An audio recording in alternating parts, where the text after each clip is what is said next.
Hello everyone and welcome back to Death Stranding. This is episode 15. I have been very busy off camera to present you with progress updates on the central region. I have gotten so many of our preppers in the central region to 5 stars.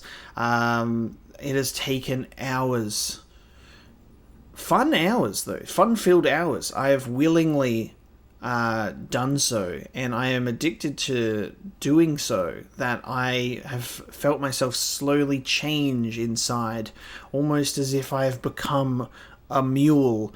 And I just find the commentary within the game so funny about how mules became obsessed with deliveries and then it consumed them, and it's like, that's commentary on players who obsessively play the game and do the same thing. Is I have gotten not most of the recent preppers in the mountain region, but everyone like the elder, the engineer, the craftsman, South Knot City, all of that area, Lake Knot City, that whole eastern side of the central region.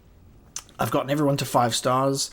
I've gotten a whole bunch of emails, a whole bunch of interview data. So we've gotten many rewards. I got a lot of stars on my pants. And I have gotten 5 stars on a couple of the ones on the more western side of the central region. But I decided that hours and hours and hours of grinding was enough, and I can do more hours of grinding later now that I've caught up, because that was really just like a catch up on all of the stuff that I hadn't done previously. We'd kind of been getting caught up with the main story and progressing through things, so I wasn't doing lost cargo or standard orders as much. I was more so putting that off to the bot deliveries. But doing it myself was actually really rewarding and a lot of fun. And I like too much time to record. I've actually spent like a few evenings and like stayed up really late just doing deliveries, just doing orders, and it was a lot of fun. I was actually like being able to like just like play the game kind of like peacefully, just engaging in the gameplay loop. I was like watching like videos, like I don't know if any of you guys watch Critical Role, but I've been watching like Critical Role, like the new campaign, like while I was just doing deliveries, and it was like a beautiful experience. Like I love this game so much. It's so much fun that I can actually like really get into the gameplay loop of it and really enjoy myself.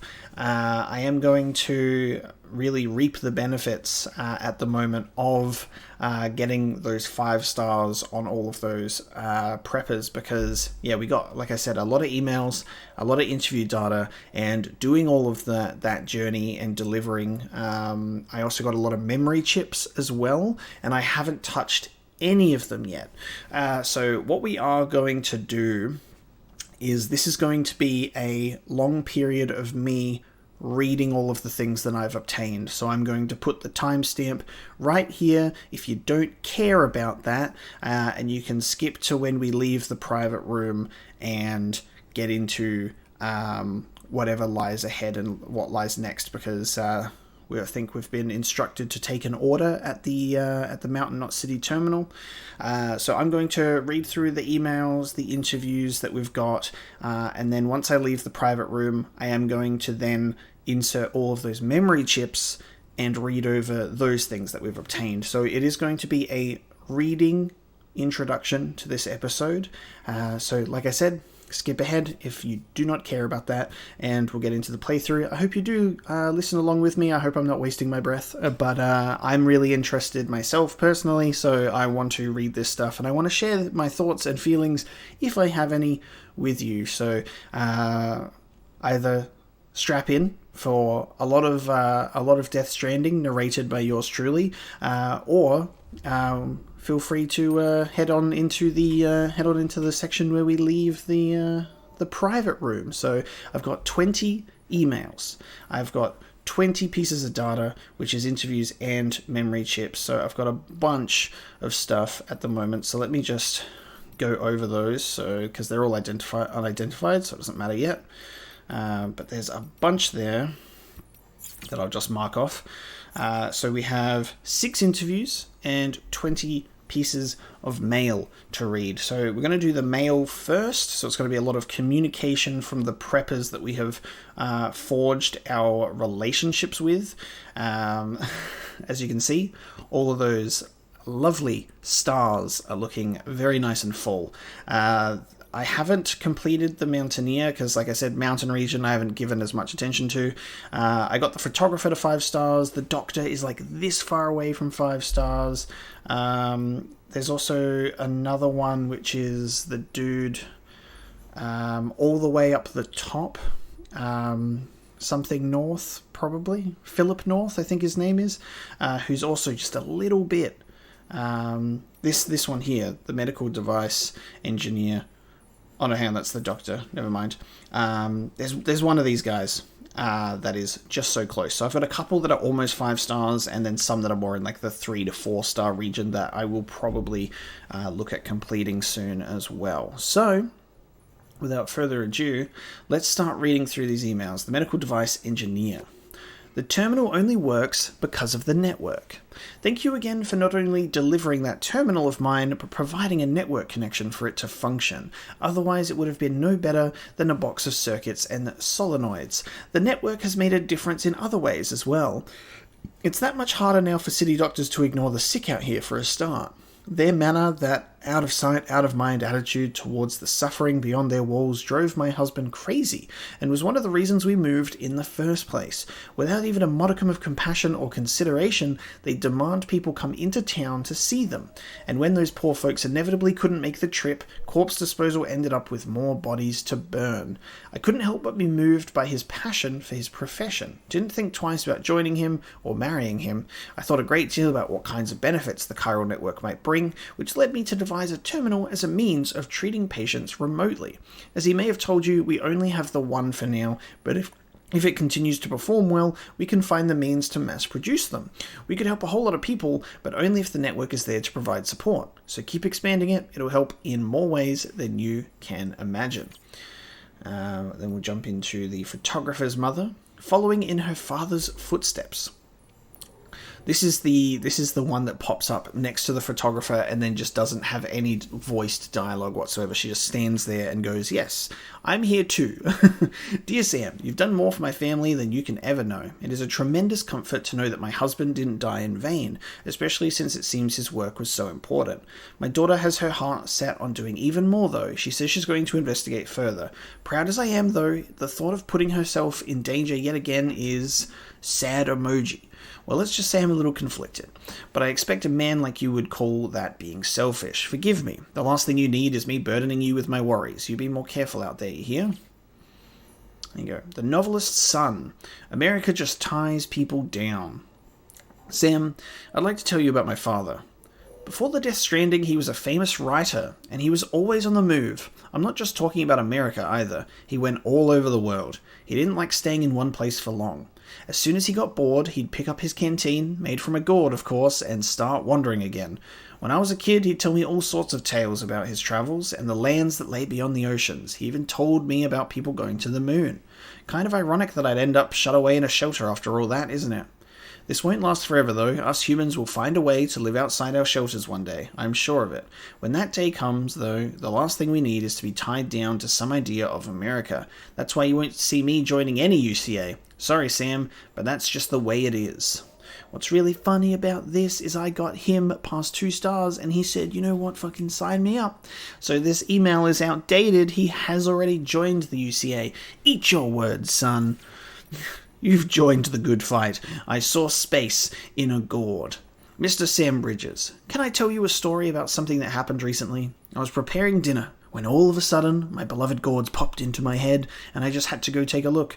Do you know what I found when I got there? The most marvellous specimen I ever laid eyes on. It was bigger than me, I swear, and while I was standing there admiring it, I suddenly realised I was somewhere else, inside of it, and I was a tiny baby in a big gourd world. I grew up there, became an adult, and eventually Gourd World had a Death Stranding of its own. So what did I do then? I shared gourds with all the people of Gourd World, and they shut shut the BTs up inside them and set them all on fire. Gord World was safe, and I had saved it.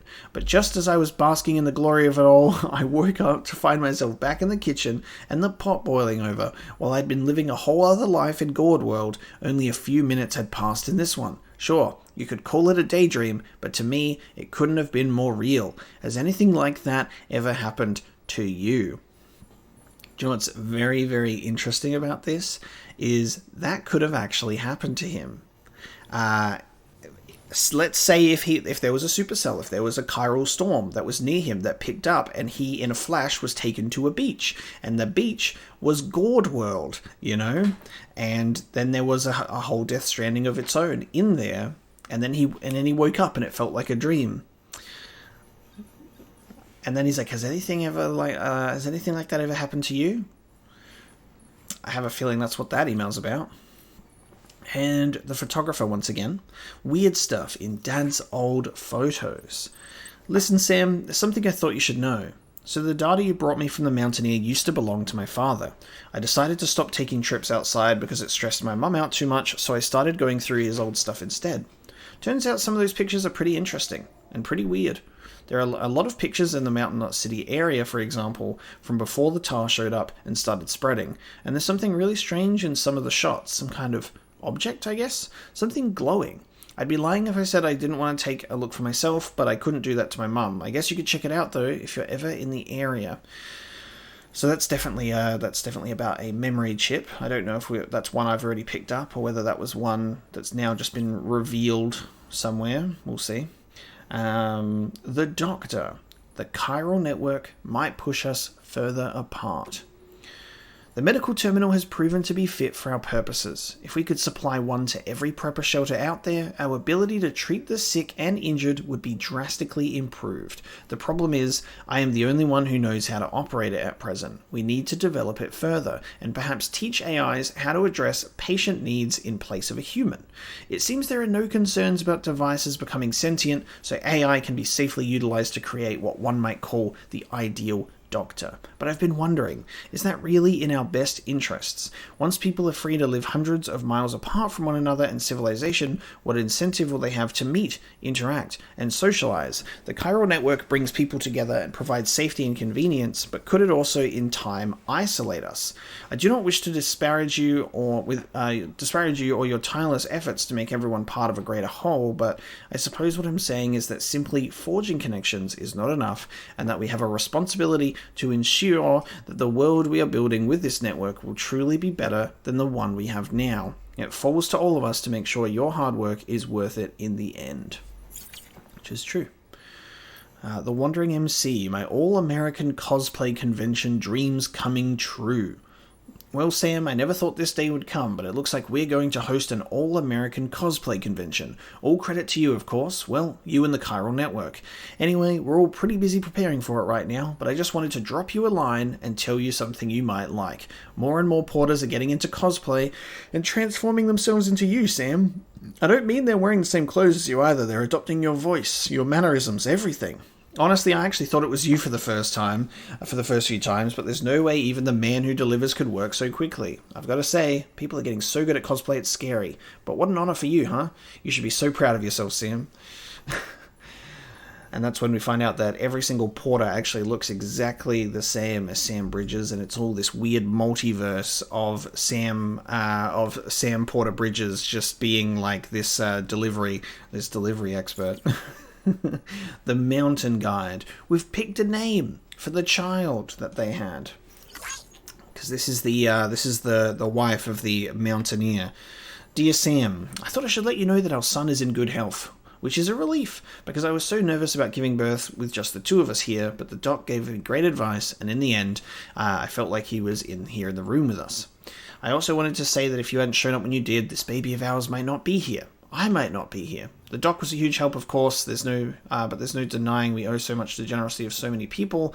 It all began with you, which is why we're going to name him Sam. I pray that, as he grows older, he'll bring people together just like you. Another Sam in the world. Let's look at Charles Kahn. Hope terrorists haven't got you yet.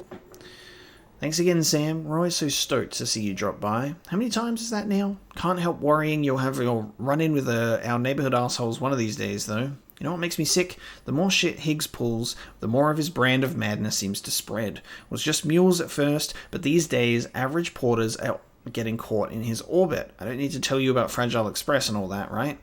Clearly the guy's shit is inspiring others, what with other groups aping his methods and regurgitating his rhetoric. United Nations of assholes trying to take humanity by the hand and drag it kicking and screaming over a cliff.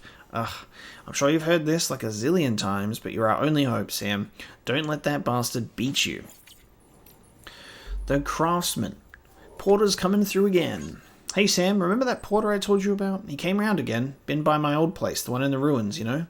As to the why, well, seems he'd gone and snatched up some of my belongings. A musty set of work clothes I left slip, I was pining for at our last meet. Wasn't a proper ask or anything, more be nice if I had 'em sort of thing. So I said it, and next thing I knew, he up and says he'll bring 'em back. I told him no, ain't nothing worth the hassle. No need to try and be another Sam, but he went and did it anyway. Came back goods in hand, safe and sound. He's not alone though. Said he'd formed a team with another porter, one to keep watch for BTs, another to manage the cargo. Neither of them's got dooms, but together they can almost manage as well as you. At least they did this time, eh? It's amazing what people can do when they put their minds to it, and when someone like you is around to provide inspiration.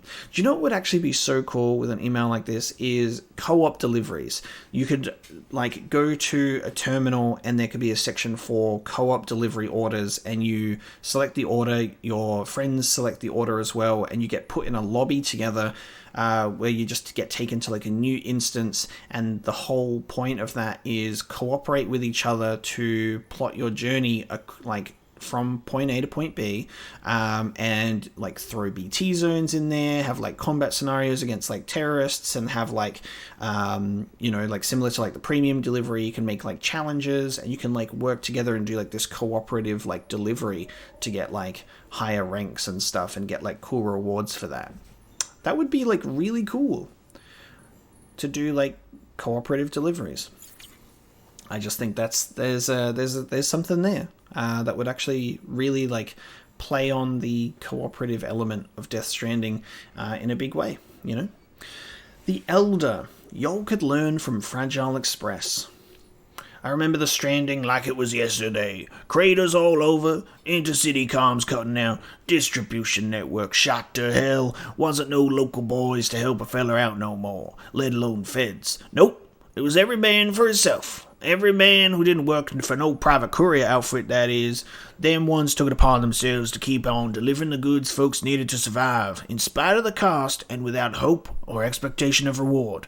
What's good's money, and that ain't worth the paper it's printed on after all. Nope, them private operators had to get by on a thank you here and there, and fuck all else. But supplies kept on coming. Sure, a few went mule on us, but that didn't seem to faze the rest none. The country fell apart, then the cities, till all that was left holding the world together was them. And they knew it, too. Knew we'd all be screwed without them.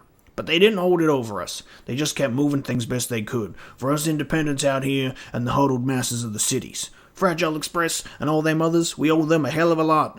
Bridges, though, y'all still got a lot to prove. He has changed his tune since, because he's at 5 stars and he loves me, and he's part of the UCA, and he said that it's not so bad. The Craftsman. All new Hermetic grenades. How goes the struggle, Sam? Use any of those grenades I gave you yet? I've been looking into mass producing them, actually. Took a gander under the hood, so to speak, and saw that they're fitted with a regulator that limits the amount of blood they drain from your body when you're not feeling your best. Good old mama, always looking out. That said, when you're headed, the BTs are only going to get tougher and meaner, so I took the liberty of making a few modifications. They're way more powerful now, but they'll also use a lot more of your blood, which will increase the risk of anemia. Mama might object, but let's just say I have different ideas about how to help people look out for themselves. Anyway, they're just prototypes, so you can't print yourself replacements yet, but they're yours for using, so go ahead and give one a try. Something that's actually quite nice is we have, because I've gotten the chiral artist's mother and the junk dealer and the film director and the collector, I've gotten that group of people to 5 stars as well, is the chiral artist's mother gave us chiral boots, which was really sweet. So we have and then the junk dealer gave us custom chiral ladders. So we've got like these more powerful tools to use, but they are one-off things that can't be reprinted. So I've just kept them at those prepper shelters in the private locker in case I want to use them, and then I'll know where to find them. But I don't know if I'll even end up. I'll try and use them, but I'm not in a rush to do so. We got another one from the engineer. One step closer to understanding the beach. Hey Sam, I've just submitted my latest progress report. I know the Endeavour unit utilizes the chiral network to access the beach, but I don't understand how. I'm not sure anybody does, but whoever came up with the theory behind it is a bona fide genius. We can't reclaim the past we lost, but piecing it together from what's left is the next best thing. Must have took a truly great mind to figure that out. You know what it reminds me of? Pictures. After all, what's a picture but a fragment? Two-dimensional snapshot of space and time, not to mention the thoughts and feelings of whoever took it. A physical memory to match the ones in our heads. They say we've got each got our own beach, and it's these beaches that we route the network through. Maybe that's a part of it. Maybe there's more of us and our memories in our beaches than we realize. But I'm just a layman when it comes to this stuff. If anything, you've got a better chance of understanding it. You're the one with dooms, after all. Another one from the Elder, which is countries are bullshit, but let me tell you a story about the good old days, when the US of A was alive and well, and the world still hadn't gone to hell in a handbasket. We had us a president said he was fixing to build a border wall to protect the people. And guess where I was born? On the other side of that goddamn wall, that's where. If it went up, I'd be cut off from my family, my friends, everybody I left behind when I crossed over. Land of the free my ass. Free for some, maybe. And so I got to thinking, me being an immigrant and all, if something happened, would I be the first on the list for help from them in charge? Would I even be on the list? Reckon the answer was shit, no. So I figured I had to look out for number one. Built me a shelter and got everything ready for life in case of an event. And guess what happened next? Yup, the Stranding. Borders, countries, governments, it's all bullshit. At least that's how it was and maybe always will be. But if you really believe that their chiral network of yours could bring people together, no matter what walls stand between them, then spread it all over. But you damn well better make sure that you do right by each and every American. Only then can you ask them to do right by the UCA. That's the social contract, and you don't ever forget it. I'm taking a chance on you, Bridges, not because I believe in you and yours, but because I want to. Don't let me down again. He's a nice fella. We deliver him copious amounts of sleeping pills, and he feels grateful. You know? The Collector. We used to have things called letters. Newspapers and magazines used to be published on a regular basis, once a month, perhaps, or in the case of newspapers, every morning or evening. They were part of life's rhythm in my father's time. Some people's routine practically revolved around them. But no matter how much you yearned for the next issue, you had no choice but to wait patiently until it was published. It was the same with letters once. There was a time when you couldn't just compose and send a message and have it delivered to the recipient almost instantaneously. No, you had to take up pen and paper and carefully write out your thoughts, which are then sealed in an envelope and stuck in a postbox, after which you had to wait for the postman to come collect, process, and eventually deliver it. It might take days for some letters to reach their destination, longer even if they had to travel through the sky or across the sea. And then, after all that waiting, you had no choice but to wait even longer for a reply. I can't help thinking that might have been a good thing. Imagine spending your days waiting with bated breath, wondering what the postman might bring. What a beautiful exercise for the imagination. Honestly, because we're not born in that period of time, that it's just like such a interesting and amazing concept of just like it was emailing initially, and then it was instant messaging, and then it's just like text messaging, and then it's just like it's being born just before the massive technology and social media communication boom, all of that kind of stuff.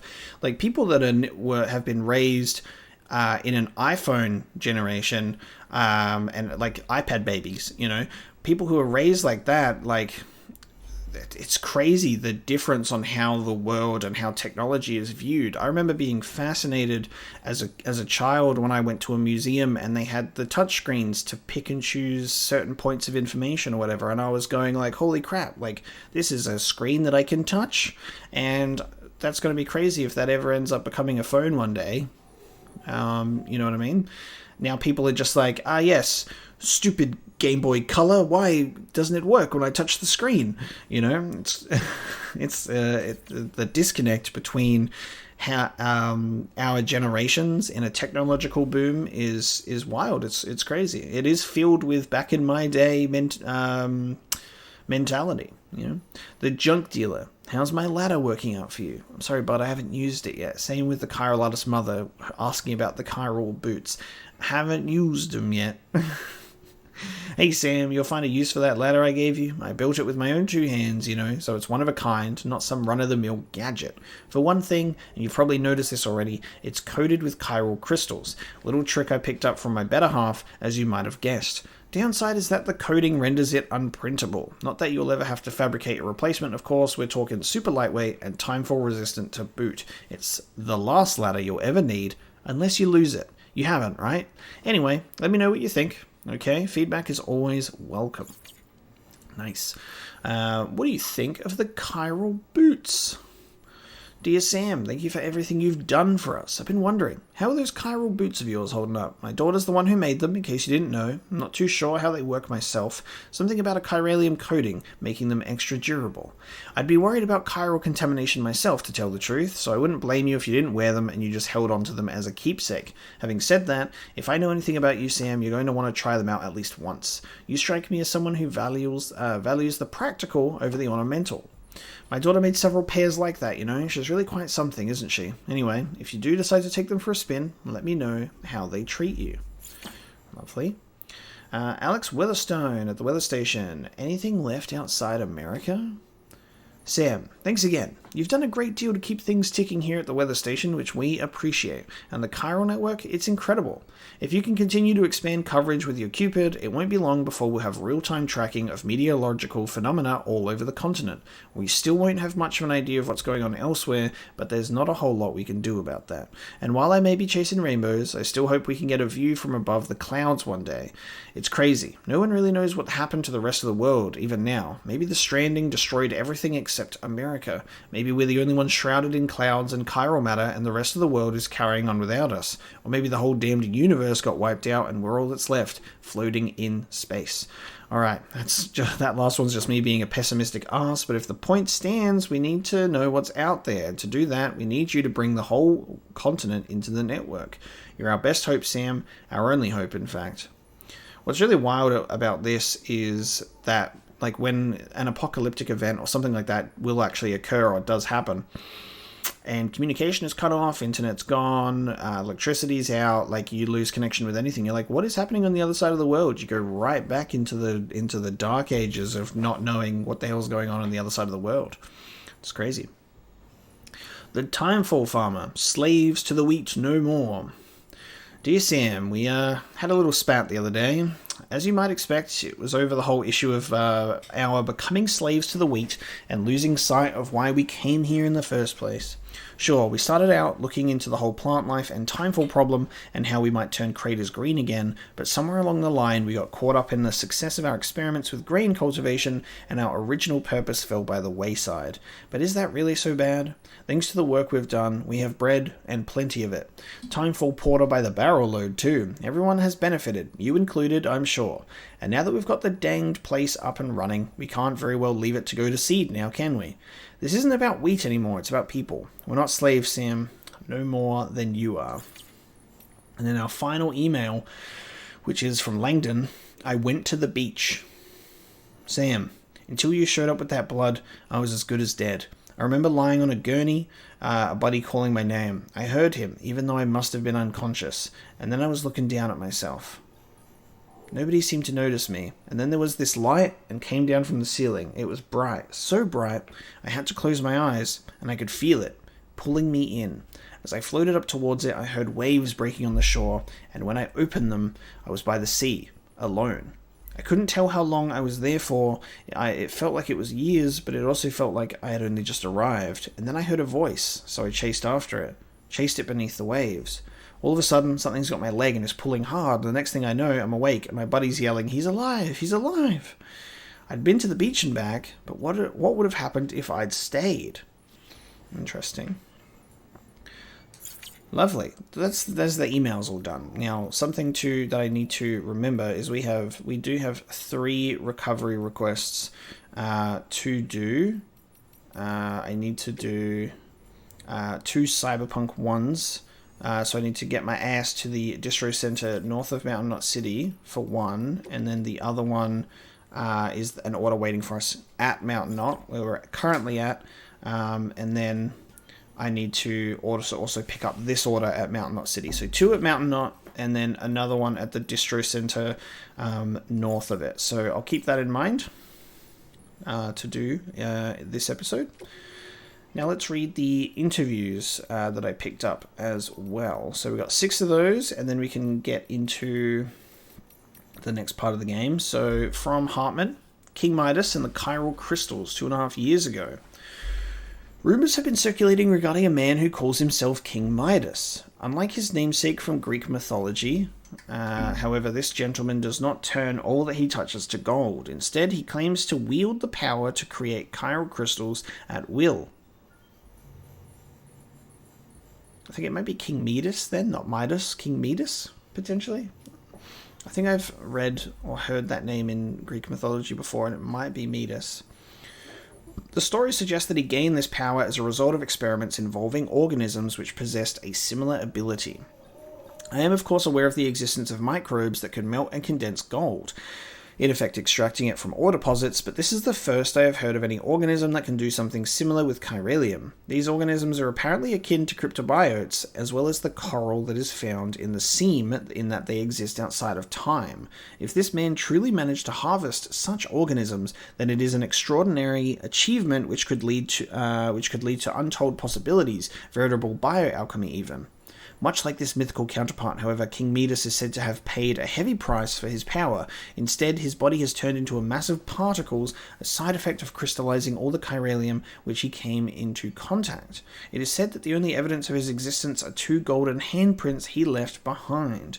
Now, I must temper this rather dramatic story by stressing that no microbes capable of the previously described ability have been detected. As such, I suspect the king is nothing more than an urban legend, the kind of story spun by dreamers in a world where chiral crystals are rare and precious and can only be collected from perilous, timefall-soaked places. Perhaps we could even consider it a morality tale. The moral being, of course, that greed is never good, whether one lusts for gold or for chiral crystals. It is, however, a remarkable coincidence that not long after I first heard talk of this modern-day King Midas, I also started to hear rumours concerning a man wearing a golden death mask. Might the two be related? Who knows? Interesting. Talking about Higgs.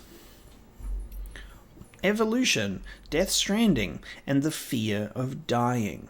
Death has been Homo sapiens' constant companion for every step of our evolutionary journey. Our cultures and civilizations have been built with an awareness of our relationship with death, the extent to which we can accept and live with it. Out of fear of the inevitable decomposition and destruction of the flesh, our ancestors developed elaborate embalming techniques, death masks, and the like. Indeed, the mask has ever been a symbol of the soul that transcends this world to exist for eternity in the next. The mummies and sarcophagi of ancient Egypt are but one instance of this. Honored individuals that were given masks and placed inside sarcophagi in order to be preserved for eternity, thereby transcending death and attaining immortality.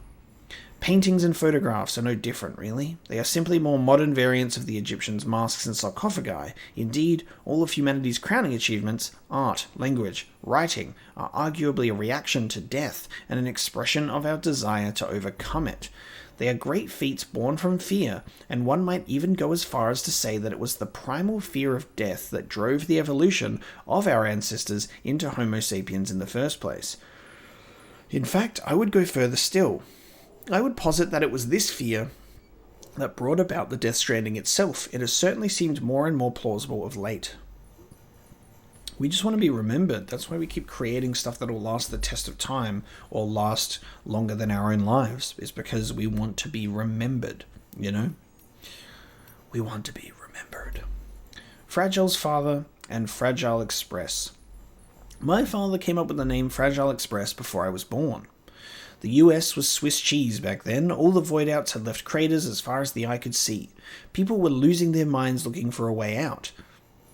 They thought the government would have their back, but it was gone. All the systems, all the gears that kept their world turning smashed to bits in a matter of seconds. When everything you know breaks, it's hard not to break yourself. Before our new network, there was an old one. The whole nation was online 24/7. Cameras and microphones everywhere, watching and listening and recording. There was a strange sort of comfort in that, people said. A certainty that someone somewhere would know if you're in trouble. But after the Stranding, that all vanished into the ether. No one was looking out anymore. No one was coming to save you. A lot of folks died waiting before the rest caught on and took matters into their own hands. My father was one of the latter. He'd been working for a private logistics company, and he and some friends figured they were in a position to bring supplies and repair vital infrastructure Americans used to rely on to survive. They were builders, men and women who understood the value of what was lost and wanted to reclaim it. My father and them really believed that they could get it all back, bit by bit, and make us whole, make us America.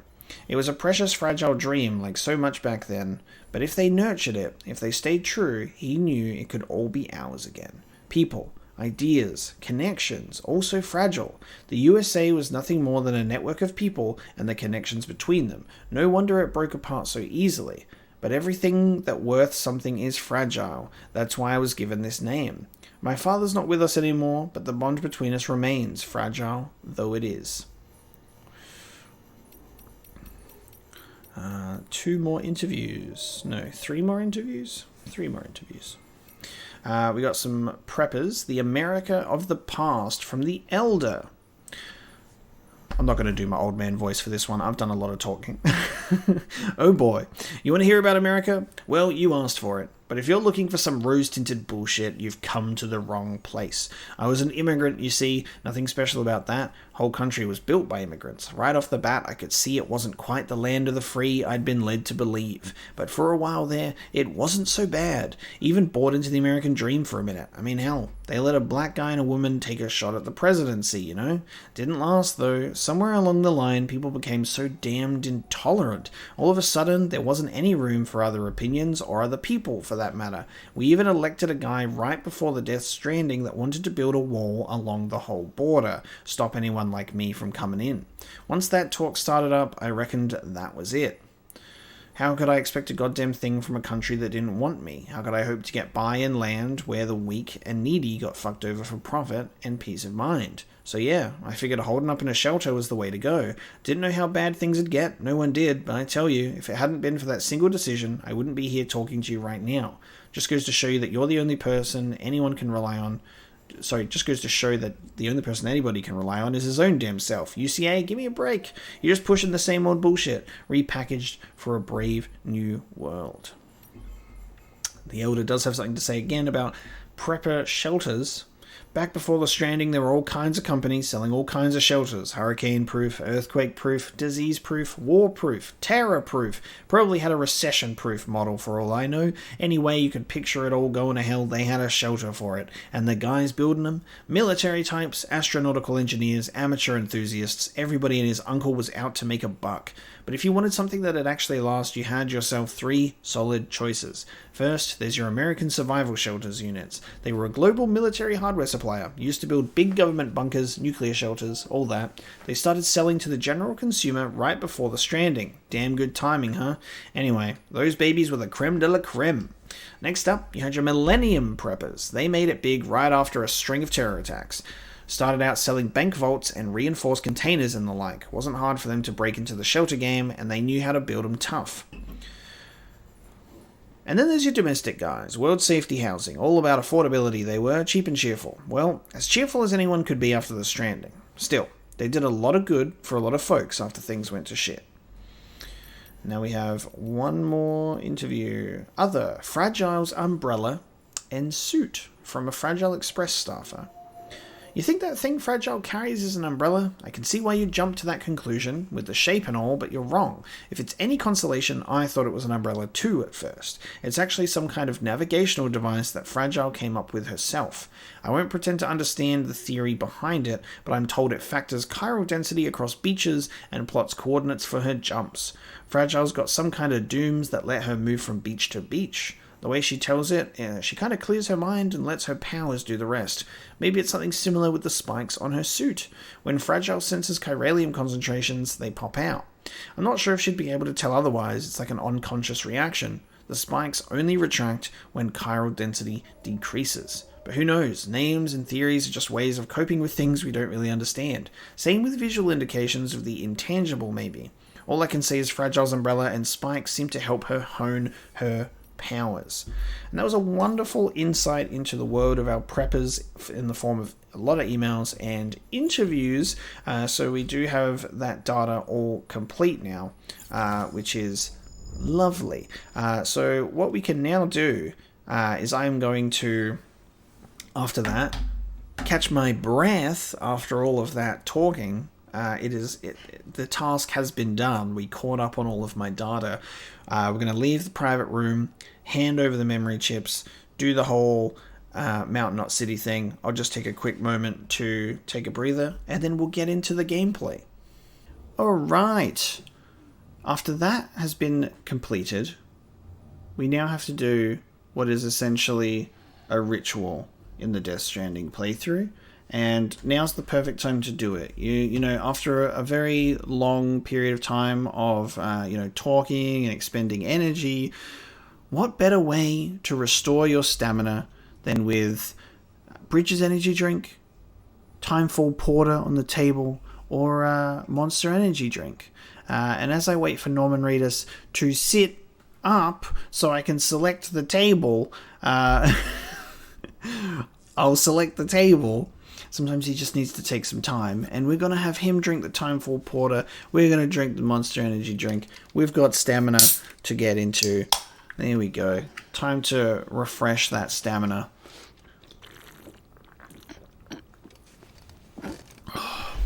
To the point where it gets on the mouth. Throw it in the trash, bud.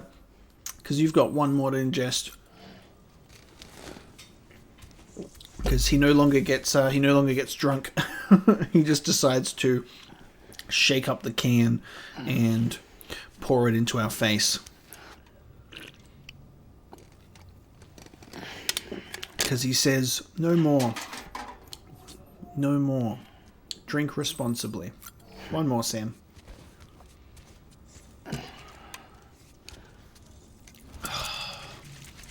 In your face. Right in your face. And then he gets his 5% increase from that. All right. Let's go upstairs, shall we?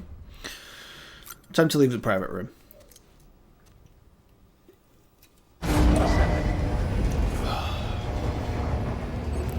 Lovely. And here we are. Oh, look. It's a whole entire order I have prepared earlier to go and drop off at this terminal, which I can't activate because it will kick off a cutscene. So I drove a truck here with a whole lot of soil samples in my off-screen escapades. So let's activate the terminal. Let's move on with the game. Sam, the west side of that region is covered by a massive tar belt. Beyond it is Edge-Knot City, the last bastion of civilization you'll find that far out. Oh. It's your final destination. Wow. Once you use the Cupid to connect it, the chiral network will span the entire continent. The rebirth of America is so close. And remember, that's where Amelie is being held captive. We need you to bring her home safely. But before you cross the tar belt, there's one more knot we need you to tie. Hartman will help you get it done. Nice. Sam, I'd like for you to bring me a few things. First, the dog tags you took from that soldier. Tuck them away in a pocket so you don't misplace them. Second, Mama's corpse. Her body shows no signs of necrosis, and I, for one, would like very much to know the reason why. Me too. Closer study may yield information that could prove instrumental in helping us to overcome the Death Stranding. Suffice it to say, 1 minute remaining. I don't have much time. See to your preparations. I'll be waiting. You'll find an official order on the terminal.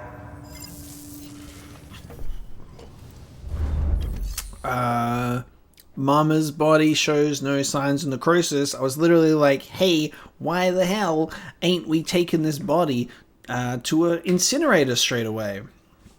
We got our answer. It was not an oversight at all. It's a part of the game. I knew it would come up eventually, so that's really cool. So there's new orders for us to make, which is great. I'm going to deliver this cargo, 40 kilograms of the stuff. Tough journey as always, and that's right. This is way more than what one porter ought to be able to carry. Yes, I took it all by hand too. There was no truck involved.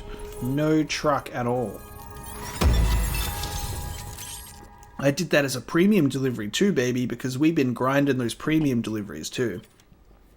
Like, I always knew that you could do them, but when I was just like going through with the playthrough, I was just like making it as smooth as possible. So grinding premium deliveries definitely made things a little bit faster. A level 2 stabilizer. Oh man, right to 5 stars with that order. So good.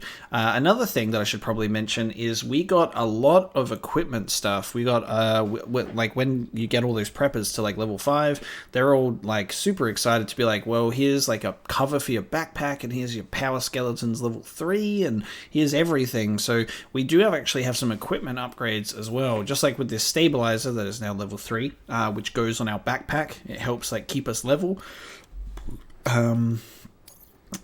Yeah, we have like a backpack cover that we got from somewhere else. We're sitting on like 18 legends, which I think is how many stars we have on our leg right now. Like how many preppers I've gotten to 5 stars, I'm pretty sure. We're smashing it. I've got something for you if it won't be a burden. Let's see how many stars I have on my leg, because I've been skipping this cutscene every time, because obviously this cutscene is exactly the same. So, how many stars I got? Whoa, Zooey mama, look at that, baby. Look at all those stars. I'm rich on stars. You're an inspiration to all of us. Yep, that was hours and hours and hours of work. Was it worth it? Yes, it was. Oh my god. Alright. All of the stars. Now, what we now have to do that I can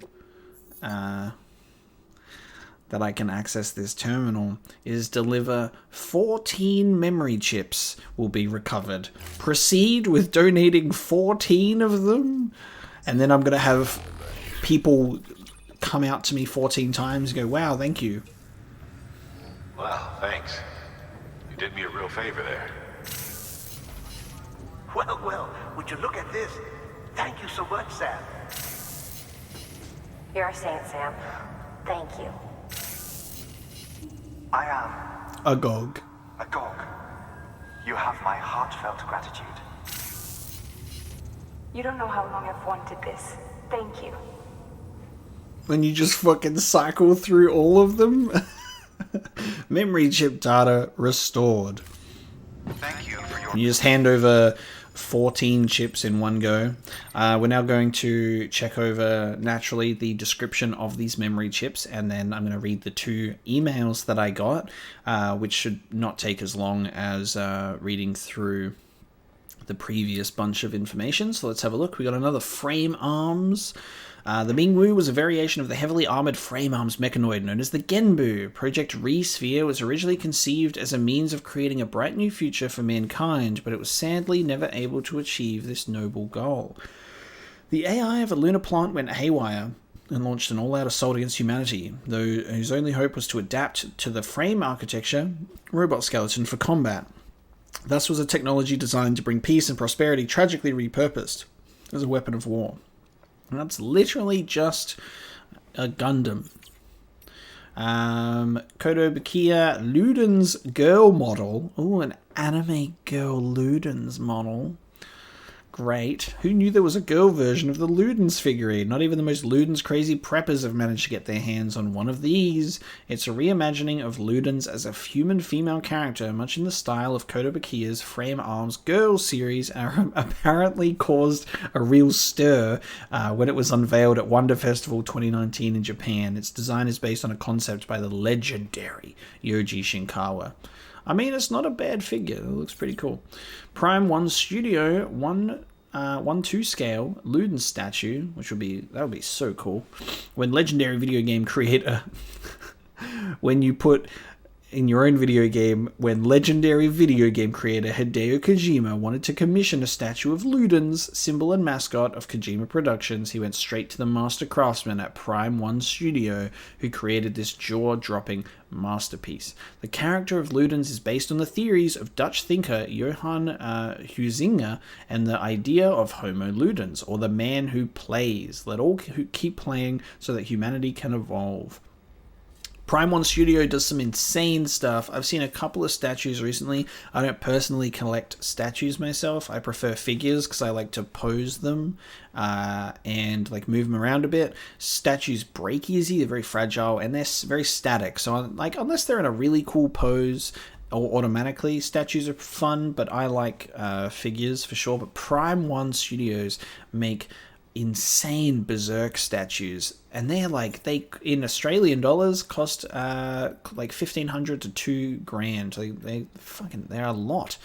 So I will never own one personally, but I think they are gorgeous. I would love to have one, but they're just so much. They've got like a massive one that I've seen recently for Griffith from Berserk, that you can even change the head from being unmasked to wearing his helmet, and like a whole bunch of stuff. So cool. Anyway, Christine, a movie. John Carpenter's Christine. In this 1983 horror classic by visionary genius John Carpenter, Christine, a sentient car, embarks on a murderous spree in order to wreak revenge on the humans who wronged her. The movie was based on a novel of the same name by Stephen King, an author widely considered to be the master of modern horror. Carpenter, meanwhile, earned acclaim for birthing a whole new and wildly popular type of boogeyman-based scary movie with his breakthrough hit Halloween. Without John Carpenter, there would never have been a Jason, a Freddy, or a Chucky. I mean, all good classic horror stuff. Personally, one of my favorite horror movies of all time is The Thing. Ooh, just like practical effects, man. Big fan of practical effects, so that's really, really fun. Godzilla. It was in this film that Godzilla, who would later go on to become an iconic figure for monster movie fans the world over, made his debut. I believe that's like the 1954 Godzilla movie. This movie went on to spawn a series and countless different versions, and its unlikely star is remembered as an enduring metaphor for the threat posed by nuclear weapons. Legendary directors the world over, not least among them Nicholas Winding Refn and Guillermo del Toro, when he's also included in this because he's in the game, have cited Godzilla as a huge influence, and 2004's Godzilla Final Wars, with its title sequence by Kyle Cooper and its Yoji Shinkawa designed Atragon, showcased the long pedigree of big-name fans the series had accumulated over the years. Love that. Matango. What the hell? A 1963 horror movie by Ishiro Honda, director of several entries in the Godzilla series, in which a group of 7 castaways find themselves stranded on a deserted island with only one rule: don't eat the mushrooms. But soon enough, mushrooms are the only food that's left, and the rest of the film follows the fate of those forced to sample this forbidden fruit. The mushrooms are apparently a fruit in this movie. In this cult classic are the precursors of Death Stranding's cryptobiotes, or even the local coral found in the seam. At least there are certain super fans who say so. I need to watch this. I need to watch some of these movies that are being shown in here. I have not actually seen Christine before, and I'd love to see this movie. Mantango. Interesting. The Bridge on the River Kwai. This has got Alec Guinness in it. Nice. At the height of World War II, the Japanese army attempts to bridge the River Kwai in Thailand, an endeavour for which they enlist the forced labour of British prisoners of war. As the project develops, tensions emerge between those who want to see a good job done and those who wish to destroy the bridge. Tensions made it all the more complicated by the backdrop of war against which the story unfolds. The movie won several Academy Awards upon its release in 1957, including Best Picture. The screenplay was based on a novel by Pierre Boulle, who would later go on to become even better known for his sci-fi classic, The Planet of the Apes. While perhaps less clear in the latter, it is often said that Boulle's own experiences of war provided the inspiration for both works. I really love how all of these movies, and like there are themes and parts of each of these movies that are being shown to us, are relevant to Death Stranding and its events, and also the same themes, like talking about like this sort of stuff where it's all about bridging, and there's people who want to destroy this and people want to see it, like, you know, the bridge completed. Like, is that not what Death Stranding is doing?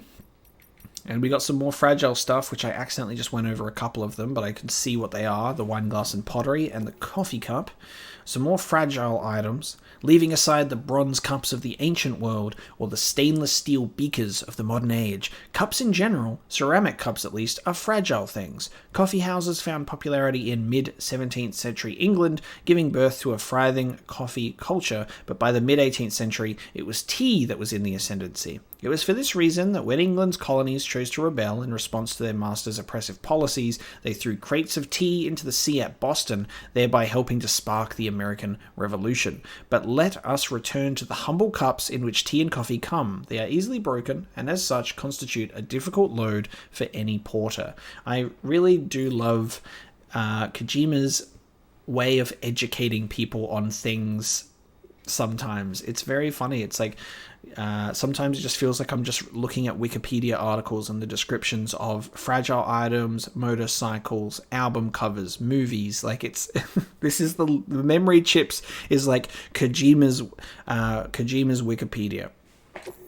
The wine is loved the world over, and with good reason. It is the oldest known form of alcohol, having been produced for at least 8,000 years. However, it is a delicate and changeable brew, and light, vibration, and temperature must all be carefully controlled during the manufacturing process.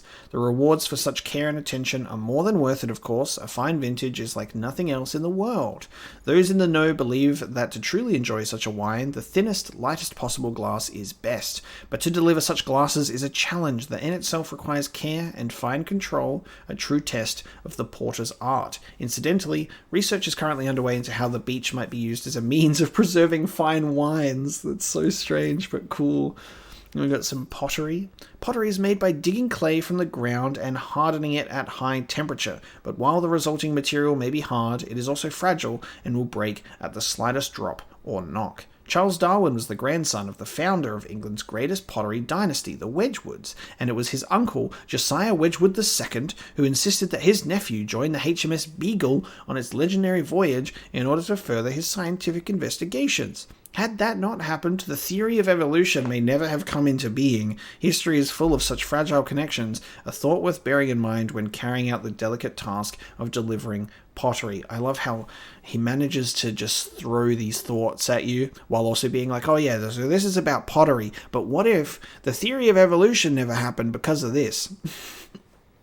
These are thoughts that I have often, by the way, is think about the sheer amount of fork in the road moments in your own personal life, and how if you made the slightest change, the most different, subtle different choice in your life, and you could be in a completely different place, in a completely different state of mind, with a whole array of different things going on. Like, it's crazy how there can be something that's seemingly so insignificant that can just have a compounding effect into a complete alternate reality. You know, what if? It really is like, what if? Sorry to get a bit existential, just sharing some of my own existential thoughts with you. Let's read another motorcycle. Kawasaki Z1, the 900 Super 4, an export-oriented model created by Kawasaki in 1972 with the aim of capturing the foreign markets. It was the first Kawasaki, and indeed the first Japanese bike, to use the DOHC 903 CM3 air-cooled inline four-cylinder engine, and its ferocious speed made it the undisputed king of the highway. It was also admired for its beautiful design, with the pipes leaving the gas tank and pushing back through the side covers to the tail section. Fancy bike. It's a model beloved of porters chasing the fastest speeds possible, having established Kawasaki as the go-to for full throttle riding as it did. We have 3 Low Roar albums that also have popped up for us as well. The self-titled Low Roar album, which is a solo project of Reykjavik-based American musician Ryan Karaz. I'm sorry to butcher the name, but Karazaja, who first released an album under that name in 2011. The globe-trotting musician finally encountered Hideo Kojima in the flesh at the release of the first Death Stranding trailer in LA. It was the meeting of 2 similarly creative minds, and after being contracted initially to provide sound effects, he was eventually asked to record a version of Easy Way Out, specially for the second trailer.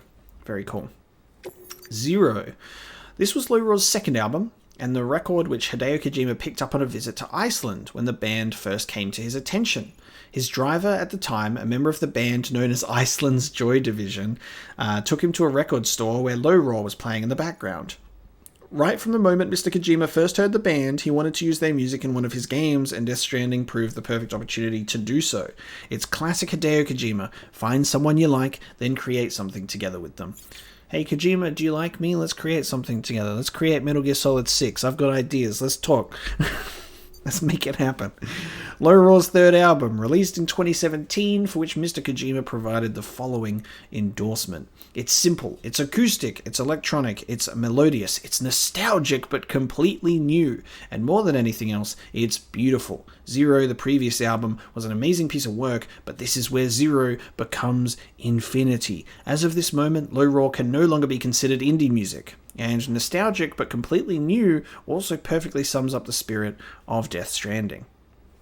I actually like that. Nostalgic but completely new, because it does have nostalgic elements to what we know for Kojima and his storytelling and themes and stuff like that, but it's also a brand new experience, and I think that's really cool. And that's what I would do if I collaborated with Kojima. We would not do Metal Gear Solid 6. We would make some sort of amazing sci-fi horror game. That's what I think we would do.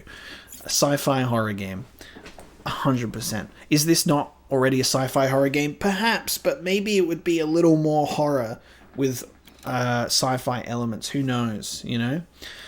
Always good pieces of information in the memory chips. It's real-world information, but the way that Kojima relates it to the world of Death Stranding provides some really cool insight that I really like, and that's why we read through the memory chips, you know? It provokes thoughts about the game itself through real-world information, you know?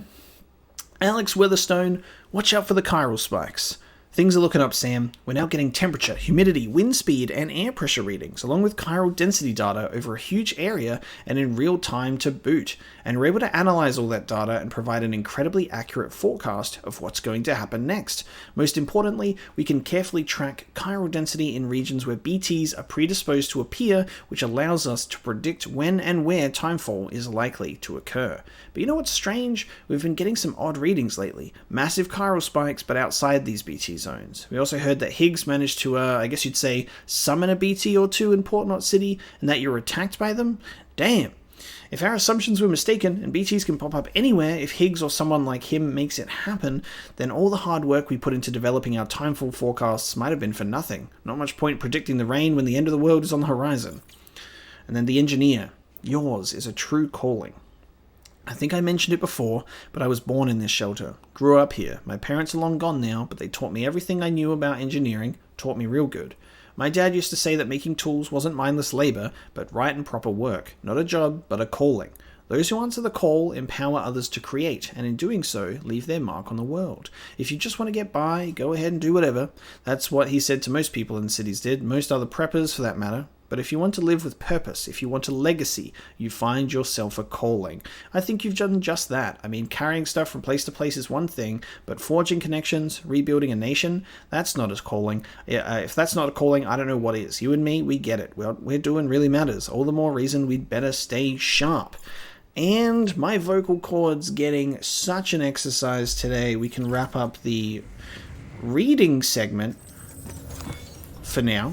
And then I can pick up some orders. So we have the corpse delivery to Hartman's lab, which I have a feeling actually is not even going to be an urgent one because there's no fucking necrosis happening. But we do have to recover some winter clothes and also a chip from a BT area. So I think it's very wise to do that first. before we carry a corpse to Hartman's lab. So I'm going to pick these 2 orders up. Before we do... Oh, you can't do them at the same time.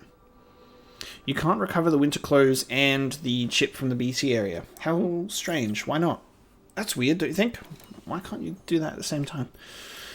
Okay, I'm going to go do the winter clothes. We're going to do the V memory chip from a BT area, and then I do need to go to the North Distro Center as well to do the other Cyberpunk order that we had, because we had 2 of those, and then we can take the corpse delivery to Hartman's lab. I'm assuming finally connect that guy to the network properly, give him a bit of a stronger connection, and then see where we go from there. So let's go get these clothes, and then let's go help out our cyberpunk friend Jay, and then see what cool cyberpunk goodies he gives us.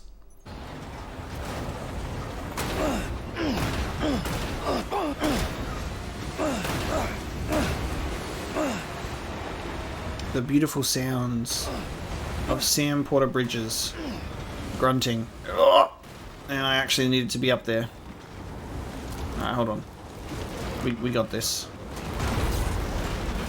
Something that I've learned in my hours of grinding and truck driving is these things just control like a dream.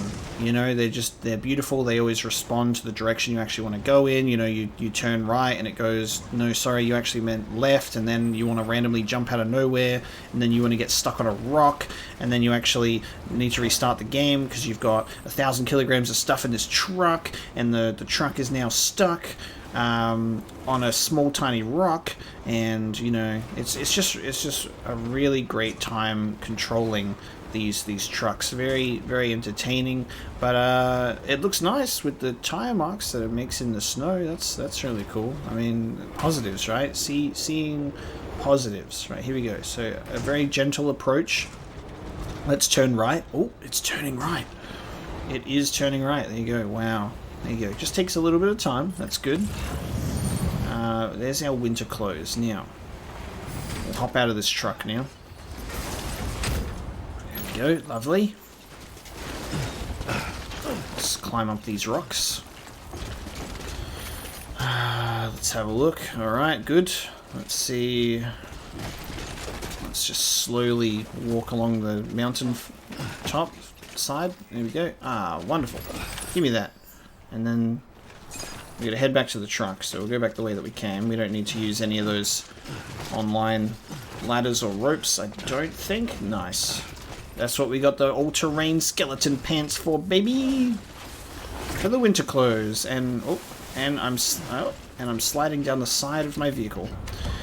I still question why we can't take on 2 recovery requests at the same time. Maybe that's exactly it. Maybe you can't take on 2 recovery request jobs at the same time, because I don't really see how or why this job would be related to the Cyberpunk one, considering the Cyberpunk one is like a director's cut, or like a PC edition, I assume. Similar to like the Half-Life and Portal ones, but that ain't my business. We will, instead of being able to multitask and do 2 jobs at a time, fuck it. It's also really funny that, like, with the way that roads have been built sometimes, by the way, I have built a couple myself, and it's very satisfying. I built a couple out in this region, near the cosplayer, because there's a huge, like, gap here, and I built this, and it goes nicely over there, and I built this one too, and it's a bit disjointed. There's, like, one here and one here that are almost close to being built. I've donated materials to all of them, but we almost have a road directly from Lake Knot City. The durability is getting low. You need to repair them, which is just terrible. The fact that it needs to be done is terrible. They're all at 50%, but we have a road that almost, it's close to going all the way here, which is pretty damn good. And then a road is slowly getting disjointedly built here. There's a little bit being built here. It's just funny how the road is popping up in places. Like, it's like, oh, it's it's ready to go here, but and there's a random road here. Someone really decided to build it there instead of, you know, this place.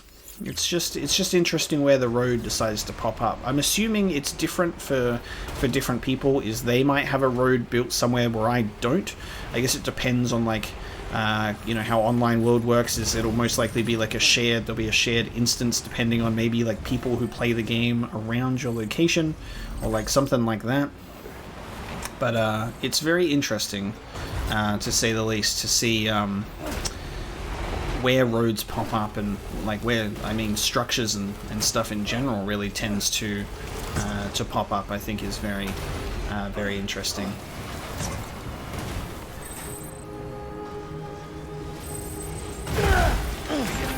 Nice. Very smooth landing off of that jump. Very smooth landing. My truck has definitely not almost been destroyed by timefall at all. Let's return these clothes. Dead man's clothing from the shelter that was destroyed. Let's return that, shall we? Hey, Sam. Look, I'm sorry to impose on you once again, but we wouldn't ask if it wasn't important. Is it important? Is it really? Wow, you really took great care of everything. No crashes whatsoever. Honestly, you'd be hard-pressed to call this anything less than perfect. Thank you, sir. I try my best. That is why I'm at the absolutely amazing grade of 290 expert deliverer. I'm almost hitting that full purple star. Look at that shit. Good stuff. Our delivery time is slowly getting pushed up. I can understand why the delivery time would definitely be the slowest one, because how I've been doing stuff is just literally sitting it there, and I collect as many orders as possible, and then they're like, hey, you've had this order for so long. Also, my total playtime accidentally got totally thrown out of proportion because I left the game on standby, and then when I went back to it, it was like, haha, you've been playing this whole time, so this whole job... this whole job took you 99 hours to do, or like something like that. I think it, like, the timer broke because my total playtime is like, it says it's 84, which I don't think is accurate unless I'm literally being taken, whenever I play this game, I'm being taken into a chiral storm of my own, and time just passes like that. But it doesn't feel, I don't think I've played for that long. I think the timer has been weird when I've left the game on standby, or maybe I have really played 84 hours at this point in time. I mean, it is possible. Maybe. I don't think so. But I mean, maybe. Let's recover this chip from the BT area. So now we can grab it. I have all that I need. I've even got my new and upgraded anti-BT handgun level 2. Order assigned. So we'll be rocking that bad boy. We got the custom Hermetic grenades. So this one has an upgraded model with increased ammo capacity. It's more effective and includes an optical sight. I don't think we can use the sight though, so that's kind of like... Weapons is prohibited. I don't think we can actually use the sight. It'd be nice if you could like switch it to like first person or something and have a go, but I don't think that is possible. Where's my first person Death Stranding experience? We have so many combat drills that I haven't even bothered to look at because of all the other things that I've been doing. So combat drills are fun because it really is just practicing new equipment that you get, and that actually is quite good to actually learn about all of the new tools that you get. But honestly, like, I'd rather at this point experiment with them in the game itself when we use stuff. I'll certainly check out some new some combat drills again, but I might leave that till later. I'll try not and cram a lot of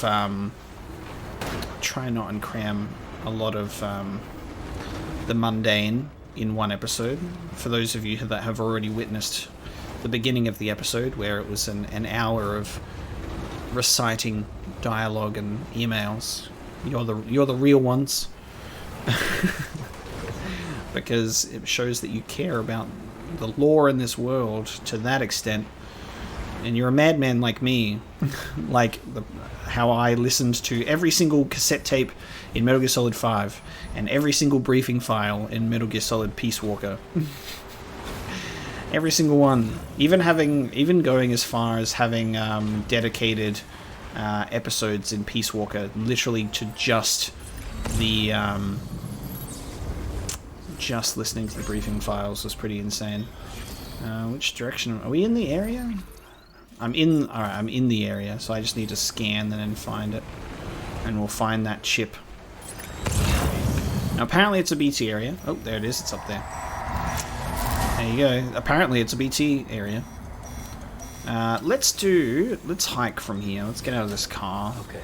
We've got ladders, we've got anti-BT guns, we've got custom grenades. Let's fucking go for a trip. I'm assuming the BTs would be in this area. Yeah, let's go.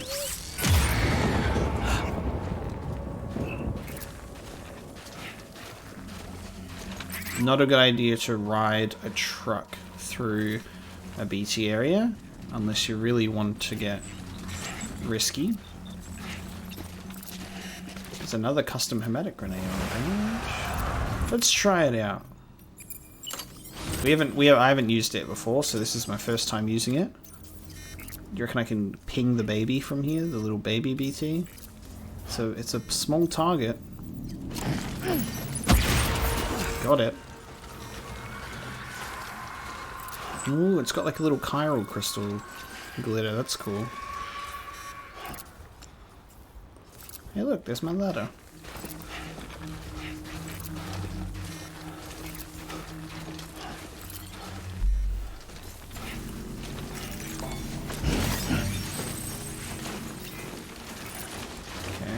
I don't think this is too dangerous of an area, to be honest with you.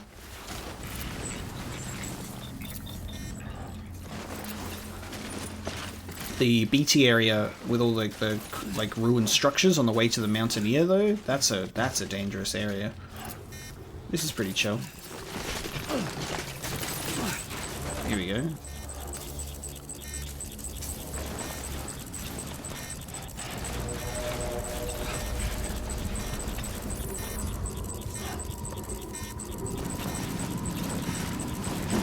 Oh, there you are. Alright, let's try use...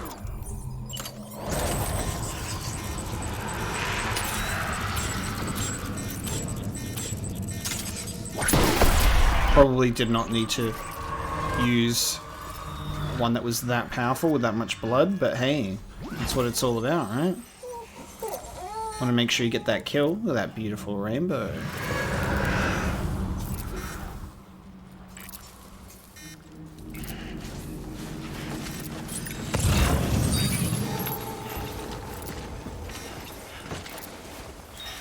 Ooh, I might see if I might get that extra large package for the doctor as well, because I do need to give him back.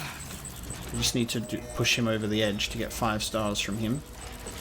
And I think that one will do it.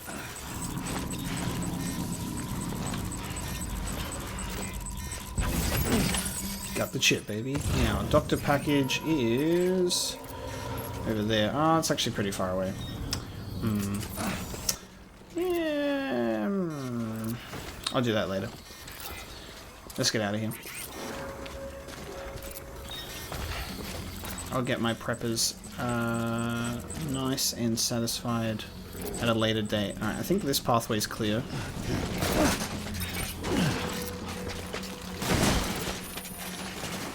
My truck!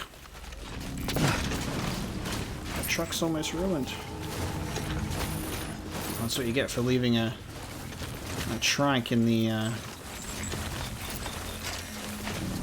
truck in the timefall snow.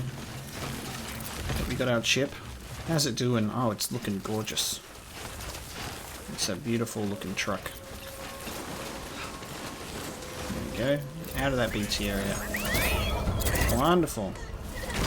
Easy peasy. No problemo. Okay. I wonder what this truck's durability is at.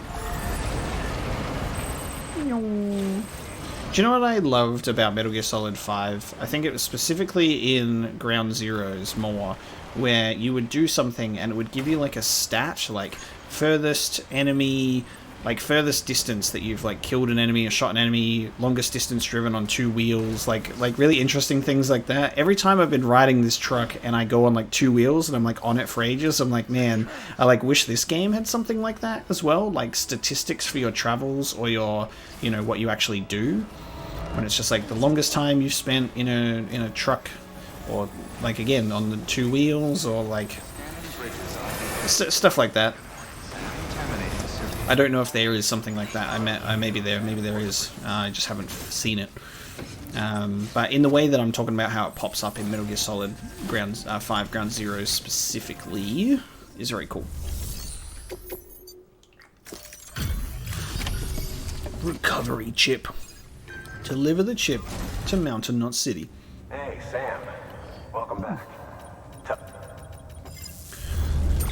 Skip. I heard it all before, baby. Trauma Team AV. Ah, that's the hologram data that we get for that. That's cool. Jay is upgrading the compass using its features. Now consumes less battery. Cool. Love it. Oh, come on, Doc. Come on, Doctor. Get to 5 stars. You can do it. I believe in you.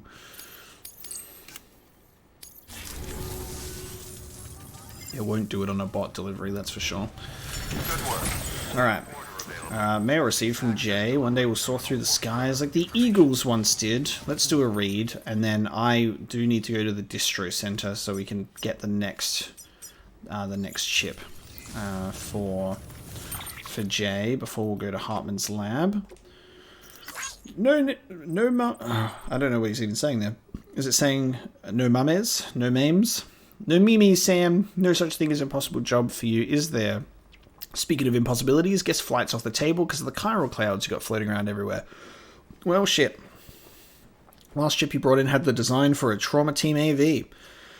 No point in making what you can't use, though, not anytime soon, at least. One day, these clouds will clear, and then everybody and their madre will be able to fly all over. I mean, shit, anything's possible, so long as people like you keep fighting the good fight. That's why I made a little hologram for you. Hopefully it'll do the trick whenever you need a little inspiration. I've seen those at some structures before. Also, prepped another software upgrade for your compass. It's supposed to boost its energy efficiency. Should cost a little less juice to disable sensor poles and enemy trucks. Your world's a strange place, Amano, and mine's a strange situation. But I think I'm starting to wrap my head around it. I'll get my memories and my life back soon enough, with your help, of course. I know how, like, Death Stranding has a cyberpunk crossover in this game, but wouldn't it be cool if there was a Death Stranding crossover in cyberpunk as well, the other way around? Give me like a BB as an accessory in cyberpunk. I'll be all over it. That would be so cool. I'm gonna put this truck in the garage because it's a bit wrecked. So I'm gonna store that, and then I'm gonna take out the cyberpunk trike, and we'll take that for a ride. I'm going to the distro center now to do the next cyberpunk mission. And hopefully that should be a nice little cruisy time as well. So I have 100%. I have 100% had a brain fart moment and gone, man, I still need to do this order, this cyberpunk order. I've already done it. Pretty sure I've already done it because I think it was the one that gave us the silver arm. There was no order to do there, so I've forgotten that I've done it. Been playing this game for so long, I'd used so many deliveries and it all just blurs together. So I didn't have to actually do that order at all. So we can actually just go straight into corpse delivery to Hartman's lab, which is going to be very interesting. So let's listen to this briefing. Like Hartman told you before, he wants you to deliver Mama's body to his lab. Hers is an exceptionally rare case, and he'd like to perform a thorough examination. Hopefully, it'll help us to better understand the Death Stranding. So you know, the sisters Ka have given their consent. They won't be needing this Ha anymore. This is so interesting as a discovery in the Stranding. This is like a body that is not decomposing, and we have to figure out whether this is because of the sort of way that Mama and Lochner were born. We're not sure if it has something to do with them being like twins. I don't know. But there's Mama's corpse. There you go. Excess will be offloaded. So what do I have on the floor? My power skeleton. Oh, that's fine. That thing is almost wrecked. I will. We'll keep our all-terrain skeleton on because I'm going to need to hike this shit to Hartman. I will recycle that power skeleton.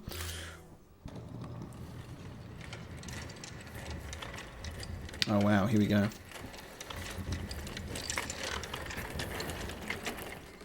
All right, Sam. Take care of her. And don't worry, she won't go necro. Millingen's special. Be funny if these Ha of ours ended up being the key to saving us all.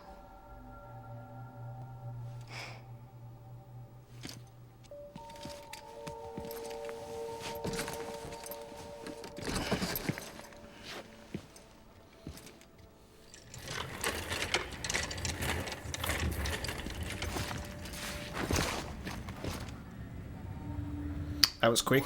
How did you manage that? How did you manage that, Sam? Just chucked that shit on your back, no problem. Alright, let's recycle that power skeleton on the floor, shall we? Get that out of here. Ta-da! Man, you know how many times I've seen that face? You know how many times I've seen that face? I have recovered so much stuff. Alright, we have the all-terrain deal. I've got spare boots.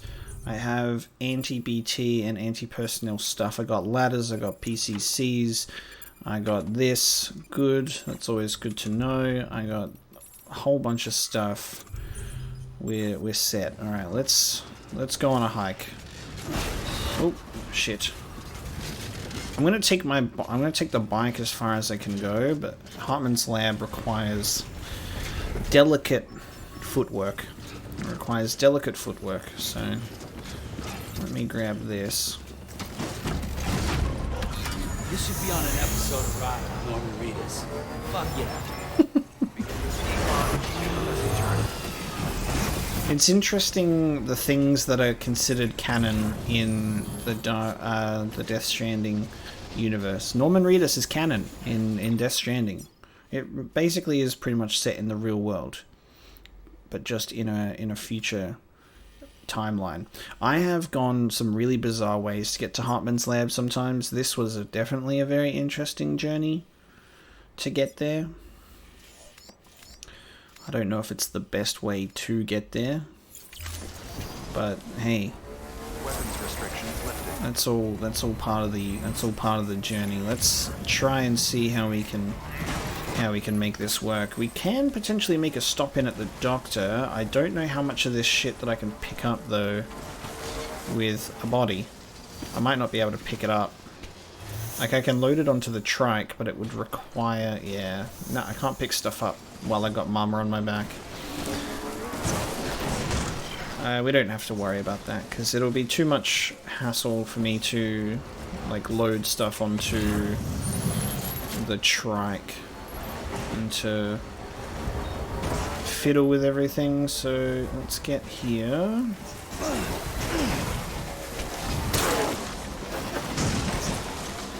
You're doing good, Mama. But yeah, this is such a curious case of her body being special. It could just really be because of the whole twin thing that could play a part. Wait, I don't. Alright, hang on. I think I can use this chiral bridge. I just realized I don't actually really need to be or want to be on this side, but the chiral bridge might help. Let's have a look. Let me get over there. Shall we rest in? Shall we rest in the hot springs with Mama's corpse? Will that even work?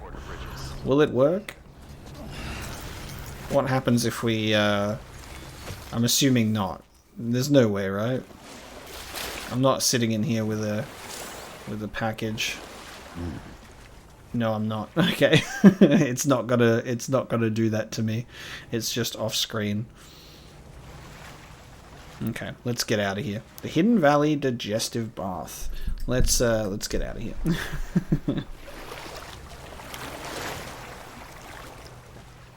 We don't need it. Alright, from here I think we'll ditch the trike. And now the real journey begins. Weapons restrictions lifted. I'm definitely going to need to make use of my own ladders here. Did I bring 2? We did bring 2. Good. Okay. There's a couple of ladders already in use. I have actually tried to take the route to Hartman's lab this way previously with those ladders. They are not very well placed, so it's a good thing I've brought ladders of my own to kind of offset that. But let's see.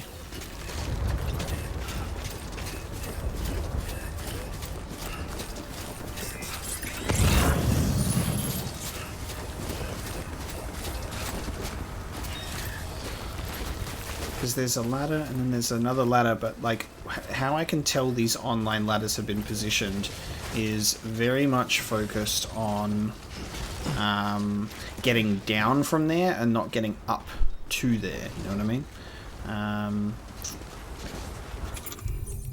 I don't think the... Will this reach over there? It should, right? Yeah. Apparently not. It's an unstable surface. Hmm.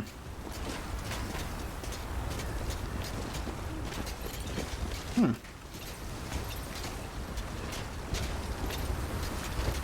Interesting. Okay, we're not bringing a ladder over there. I think I need to go up.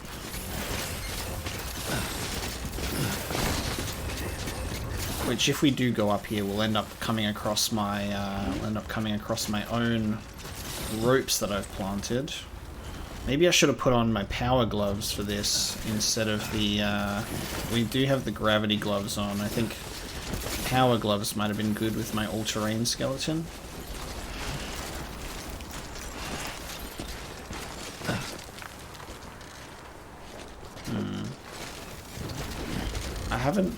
Like I said, I have not really had a graceful... travel or a journey to Hartman's lab. It's pretty tough. He has isolated himself very well. Here we go. I think this is the way that... Yeah, this is the way that I can go to this ladder. Now, I'm going to need to ladder to that ladder, which is in such a weird spot. Let's see how much good this will do. I don't have high hopes for this journey, but we'll see how we do, huh?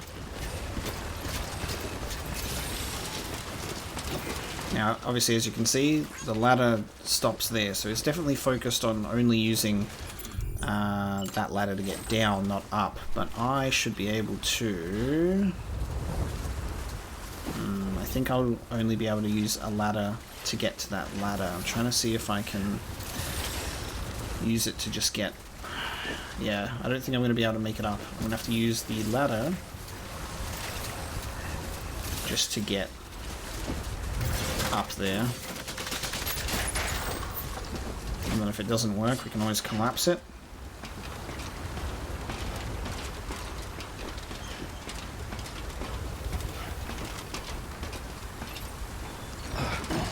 Oh no. Okay, we can step off to the side, that's fine. Now from here, this is a very awkward spot. Oh. Yeah, this is an awful ladder. It won't let me jump to... Why is this ladder even here? How did he make this work? If you try and jump off, it just automatically sticks you back on.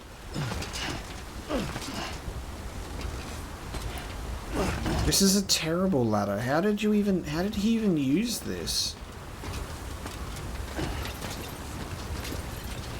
I'm annoyed. I'm so annoyed that we can't collapse other people's ladders, because all we need to do is just slowly... All we need to do is just reposition it to this side, and then we'd be good to go, because then I could use another ladder to get up to that ladder.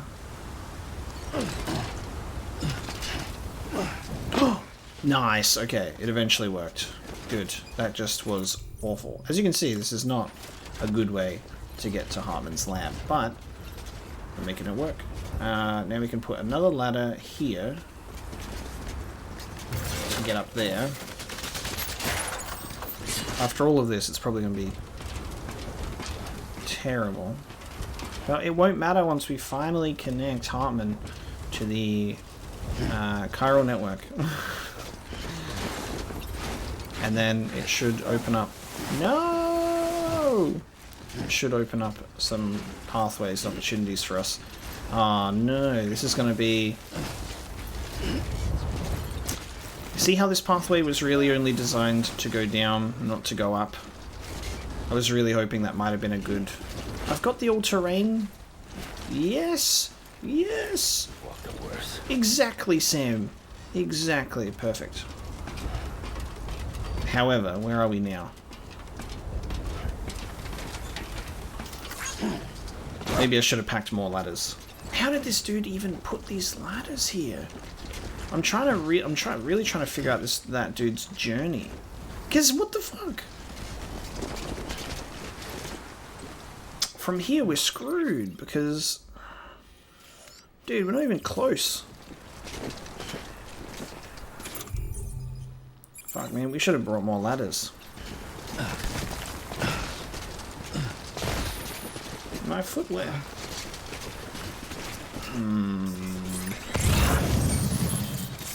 I have a feeling that if we maybe... I'm not feeling good about this one, Chief.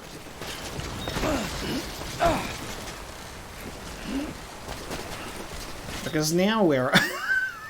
now look where I am. Shit. Might be time for a new pair of shoes. Never.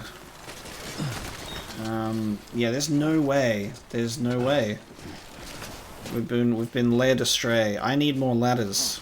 All right. I need more than 2 ladders. So what that means is we can most certainly continue on this path. We are just going to make the most laddery path to Hartman's lab that you possibly can make. Why are you doing that? Don't fall down. All right. I'm heading back. The hike was not a success. I'm heading back to Mountain Knot to get more ladders, to make more ladders happen, and then we should be able to eventually ladder ourselves to Hartman's lab. Okay, we're back on this ladder trail. Have you ever seen a man carrying so many ladders? We have 6 ladders, I believe, on our person right now. So if I can't ladder my way, if I cannot ladder my way to Hartman, I will be shocked. Let's see. Let's see how we can do this. So if I jump up here, now from here, I want to pull out a ladder.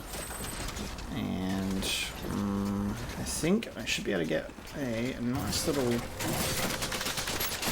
structure there. Hopefully my depth perception... Oh, depth perception bad. Okay, that is too tall. Alright, hold on. Oh, come on, please let me collapse. Why? Why?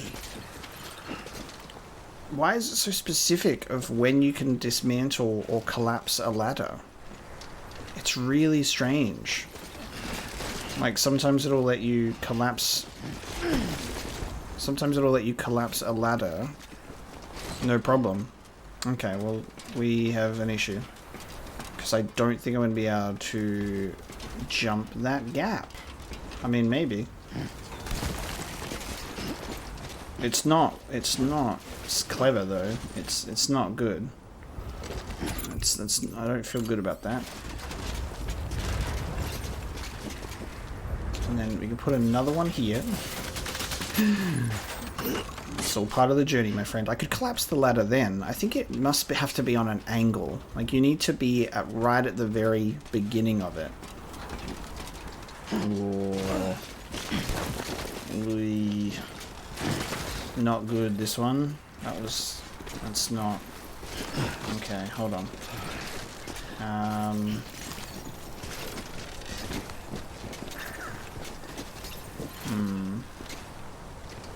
And then from here, get another ladder.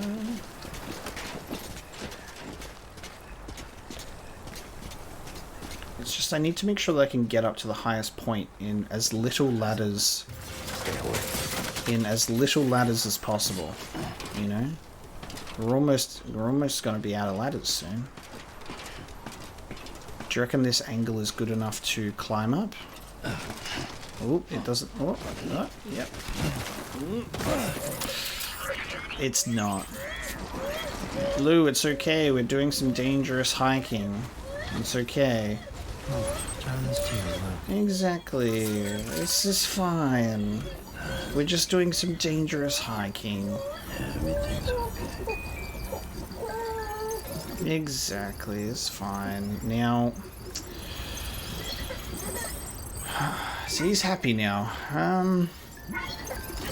Okay. We are never taking this pathway again. That's for sure. I have 3 ladders left. Now... How far... We are not even close. we are... Look how many ladders I put down. I feel like once we get to this point, it should be... We should be able to just walk through this snow. I think so. Maybe. I just need to get past this point. That's the problem. Now, you go...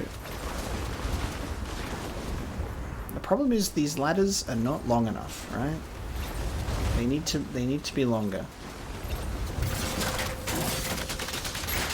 These ladders need to be longer. Okay. I feel like I'm getting pretty much at the highest point by now. Oh no. That's not good enough. That won't do it. That's too steep.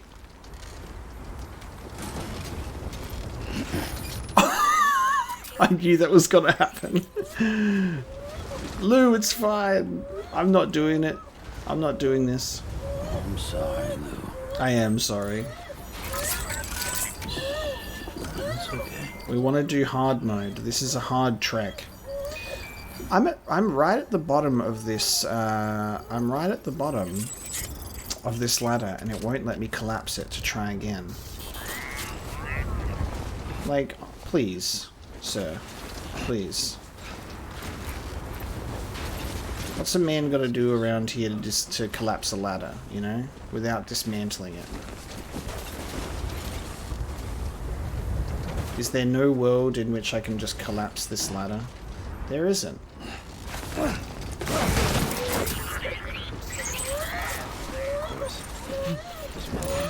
Lou, I don't know what you're crying about, buddy. I'm not doing anything wrong right now. I'm doing nothing wrong. Everything is chill. This is probably the smoothest journey and hike I've ever had. Look, see, you are so happy to be here. So happy to be here. Look at that. You're so glad that I'm doing this. Okay. I'm thinking, instead of that ladder, which is a terrible idea, we've just wasted a whole ladder, is we go this way instead. I am now a ladder short than what I could and should be. I'm going to push this up here. And I might be able to make this work. To just wedge myself in there. That damn ladder. I should be able to collapse that by all intents and purposes.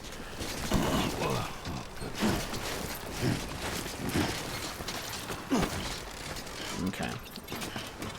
That's a no. That's a yes! We did it. Alright, from this point onwards we're fucking swimming, baby. We made it.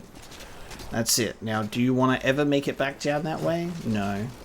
What you are now witnessing is a shambles. A absolute shambles hiking route. Because how the hell are we supposed to get up there? We should be able to just slowly trek up there, right? I'm saving this ladder, this final ladder that we have for a rainy day.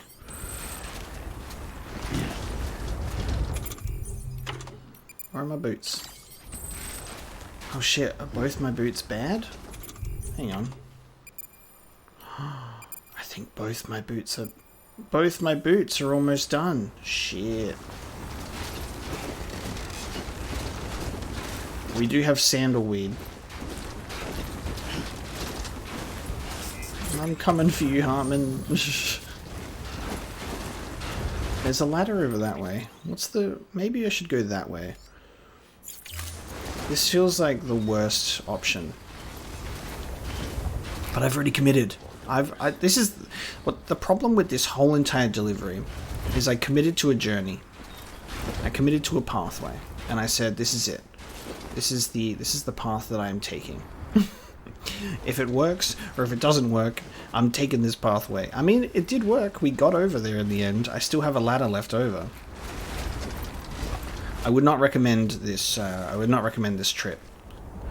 It is not right for you to use that many ladders in ways that just do not work. It just does not work. Not in the way that it's intended, anyway.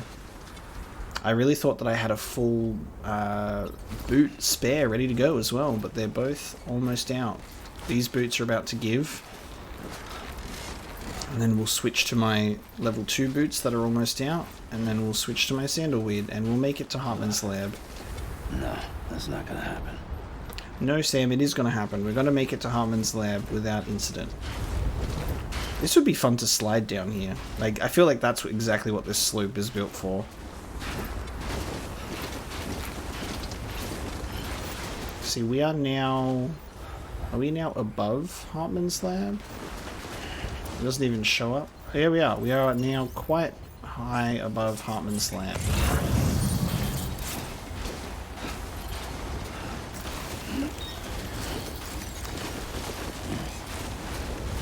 It's not my fault this man decided that he would have his lab out on a heart-shaped lake, no matter what. This is Hartman's fault. But we made it, Mama. And your condition is obviously perfect. You haven't taken any damage whatsoever. Hartman will have a fine time with you. Okay. Let's just slowly walk down here. Look, we made it. Just so much further up than we need to be.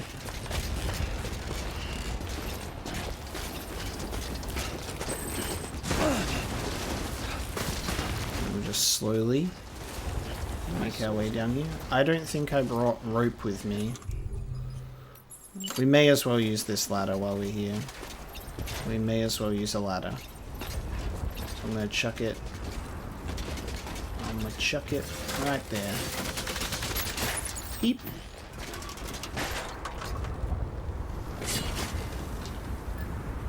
It still let me grab onto it, but again, that ladder's not coming. That ladder's not going anywhere. That's a one-way ladder.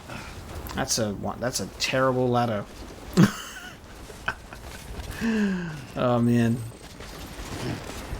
we're almost there. It's almost over. It's almost over. We can literally see Hartman's lab. We've crossed into it. We've crossed over the border. You know, every now and then I take on a job, and you know, I have a destination and a journey in mind, and I go, look, what's a great idea is I'm going to give you an example of what not to do. Right? It's all intentional, guys. It's all intentional. This is educational content. Sometimes I do jobs perfectly, and then other times I just want you to I want to show you the worst possible way to go, and to make sure you don't make the same mistakes. You know, it's all part of the game, baby. Hartman, I've got you a corpse. We went the best way possible. Please take it. Please take it. Delivery complete. displaying performance evaluation. Oh, it's not even, he doesn't even appear.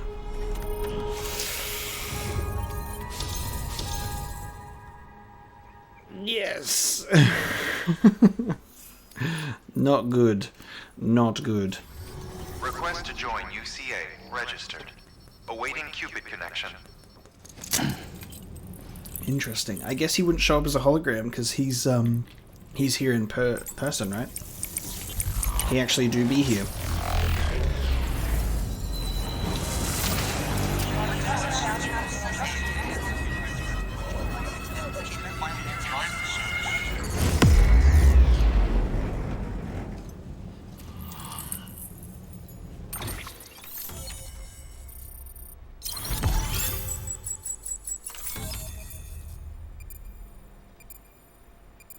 New strand established.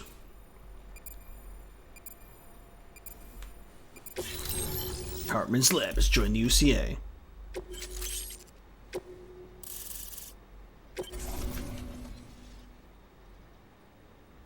Please proceed into the facility with the cadaver. With the cadaver. Alright. Hartman, I'm here. I brought a corpse.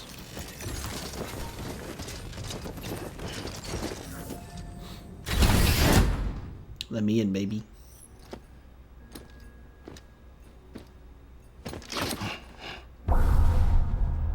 Until resuscitation, remaining time, a minute. What the fuck?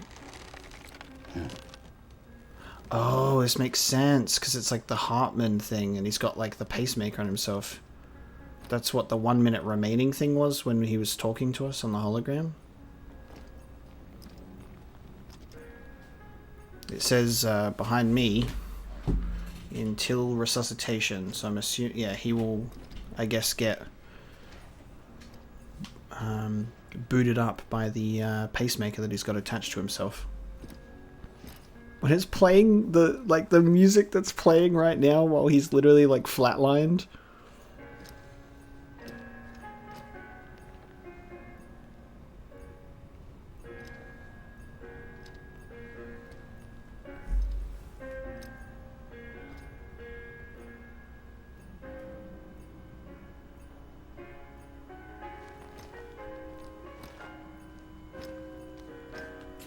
And 7, 6, 5, 4, 3, 2, 1. Bada bing! He's up. Administering shock. Stand clear. Wow, he's been visiting the beach, I think. This is intentional. He's crying. He's been at the beach. Episode 8, Hartman. He is keeping himself in a suspended state of life and death. And then he wakes himself up for a set period of time.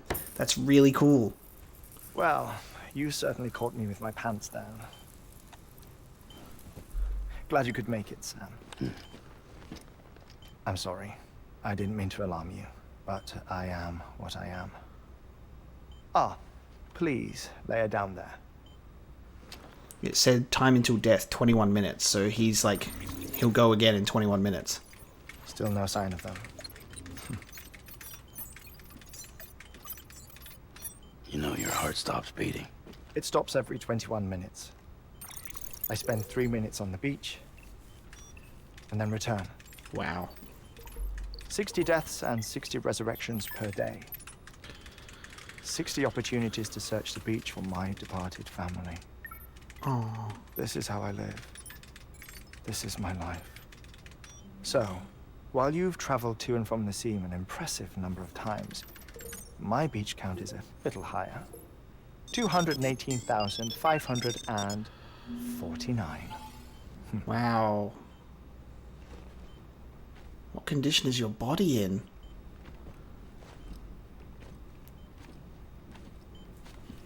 I see myself in that crater. My wife and my child. It's like looking at the shape of my heart. The doctors called it myocardial cordiformia. Mine is an especially unusual case. I have pictures. Care to see Hartman's heart-shaped heart? No, you really should. It doesn't run in the family. Oh, wow. You know, I never came to terms with their loss. In the days that followed, I became obsessed with an idea that the beach is real, and they are on it. I would induce cardiac arrest, 3 minutes at a time, and search for them, day after day after day. Also, you could say goodbye. Quite the opposite. It is said that everyone's beach is different. So what if everyone's afterlife is different too? I find the thought terrifying, spending eternity alone, which is why I decided to find my family and make sure to move on with them. You mean die with them? If death would see us reunited, then yes. But the repeated cardiac arrests took their toll on my heart. The muscle gradually deformed. And after a while, they started calling me the beach scientist. Hartman. I'm glad we could have this conversation. Oh. A body that doesn't necrotize. No sign of decomposition. It's as if she were still alive. The perfect mummy. An impeccable corpse. What's wrong? Where's the other thing you were supposed to bring? What do you mean? Found it. Behold. Wait, dead man. It appears to be an umbilical cord. Human by the looks of it, I think. What? But this was no ordinary conduit between fetus and placenta. It looks more like a BT's tether. Is that why she's not going in necrosis? And this was Mama's? Yes. A body that doesn't necrotize and an umbilical cord connected to the beach. These are remarkable discoveries, Sam. Enough to set my sore heart racing. 5 minutes to cardiac arrest. I apologize if our conversation gets cut short. I must go back to the beach and look for my wife and child. One person, one beach. That's the rule. But I'm the exception. My beach is connected to others, as if it were the beneficiary of a coronary bypass. Maybe this twisted heart of mine made it possible. All I know is that I will find them. Even if my every visit raises new questions. I'll have my answers one day. One day. 3 minutes to cardiac arrest. The battlefields. The endless wars you found yourself trapped in. Why do World War era soldiers wander the beach a century after they fell? Normally the souls of the dead move on. The beach is just a corridor, a place through which they pass on the way to the other side. But if regret, resentment, a fervent desire to remain, if these feelings are powerful enough, they may give rise to an altogether different beach, a collective purgatory for an army of the damned.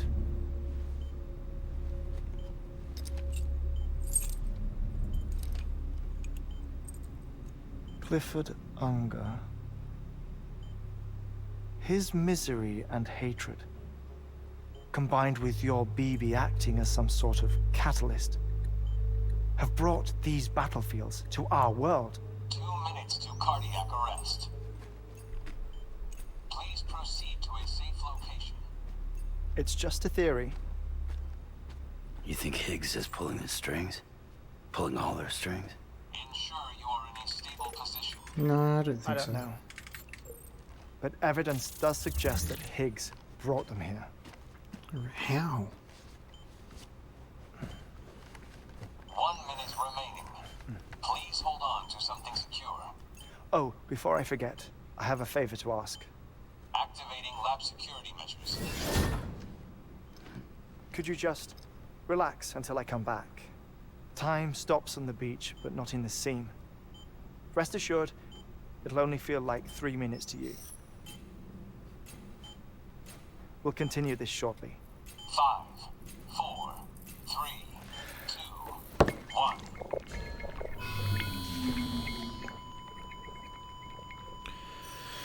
Wow. 3 minutes until he's back. He's got his own chiral hourglass as well. Oh, wow. Okay, I want to pause while we let this timer go because we got things to talk about because this is absolutely fascinating. What a compelling character. I really like him. This scene was so, and is so interesting. He's connected to other beaches, or like he like shares beaches with other people, which makes me think that he is, when he's in this state, he's just wandering like almost like a graveyard of spirits, essentially. Like he could be like just wandering across like multiple different people and he's searching through a crowd of the dead almost. I'd love to get a visual into that. I'd love to see what that looks like for him. The umbilical cord. It's so funny that I'm playing Death Stranding and Bloodborne side by side because I'm getting like there's so many things in Bloodborne that are almost like they almost complement Death Stranding in a way, and I need to not get confused by what umbilical cords mean in each game, but it's so funny. And seeing that it's like it resembles the shape and feel and look of like a BT's umbilical cord is probably our reason as to why Mama doesn't go into necrosis. I don't understand how Higgs is involved with Clifford, but I guess there's something to do there. I thought that was actually more so Clifford himself with his attachment to BB, almost like willing that whole thing into existence, that he is the chiral storm that is trying to reunite himself with BB. If Higgs is involved in that somehow, whether it might be... it feels like if he is involved in that, it would be indirectly. I don't know if he's literally going, yes, I want to make this happen. So it might be just as a result of what Higgs is doing. Regardless, Hartman's a really interesting character. Heart literally shaped like a heart as well. The fact that he gets stopped and started like so much every 21 minutes is insane. Like the amount of stress that his body must be under, especially that poor little heart of his, to then be at the beach. So every 21 minutes, he's searched for his family 218,000 times. I wonder when this started for him though, and how far into those jumps to the beach did he start searching for his family. I just want to air out sort of the questions and the thoughts that I'm having at the moment, whether they get answered or not.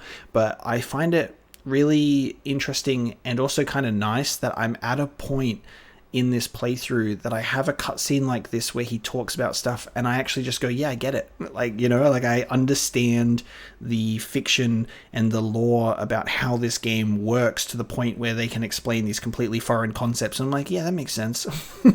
You know, it's really cool. I just think this is absolutely fascinating. So I'll let the timer. I obviously just didn't want to ramble on to the point where it keeps me back in. I think we might actually be waiting 3 minutes in real time. So now we can let that go, and I can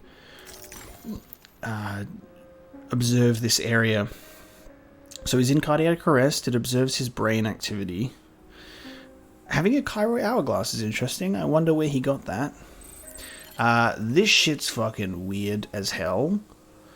I don't... Like, these look like BTs. Except frozen. BT model, artist's impression. Okay, it's an artist's impression of a BT. Good. I was like, is that a real thing? Oh, this is cool. Okay, we get to actually look around. BT illustration. This is really cool. Sighting number 3. I need sighting number 1. BT apparition, artist's impression. Oh, wow. So it's like, starts off as a whale, or a dolphin. I can't see that exactly. It's one of the two, and they are slowly transforming into a demonic creature. These are the handprints, the chiral crystals, immediate post-DS period. That's a cryptobiote, discovered immediately after the Stranding. This stuff. Unknown ore recovered from a void-out crater.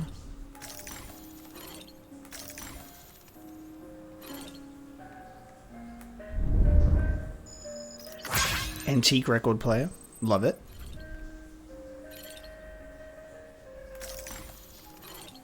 I've only got a minute left. Hartman's daughter. When he does this to give us likes as well. So good. Family portrait from back in the day. I need to quickly zoom through it, otherwise I'm going to miss shit. BT model artist's impression. Sighting number 1. What else we got here? I fucking love the music that's playing. It's so funny to me. It's hilarious. Ordovican period ore recovered from a tar belt. This is so weird, man. Oh, what's on the... You got a nice... I'm just zooming in on everything to see if I'm missing anything. We got anything else, or are we good? Oh, there's this. There we go. There's the whale skeleton. We got like fucking 10 seconds to go. Oh, yep, we can zoom in on that. The heart monitor, guardian of life. Chiral hourglass, maybe? No, we got fucking 5 seconds. Alright. I think we got a decent amount of stuff. Oh, welcome back, sir. We got a decent amount of stuff in there. I'm interested in the branding on the back of the monitor thing as well, like that technology. Visit 218,550. Oh, sorry.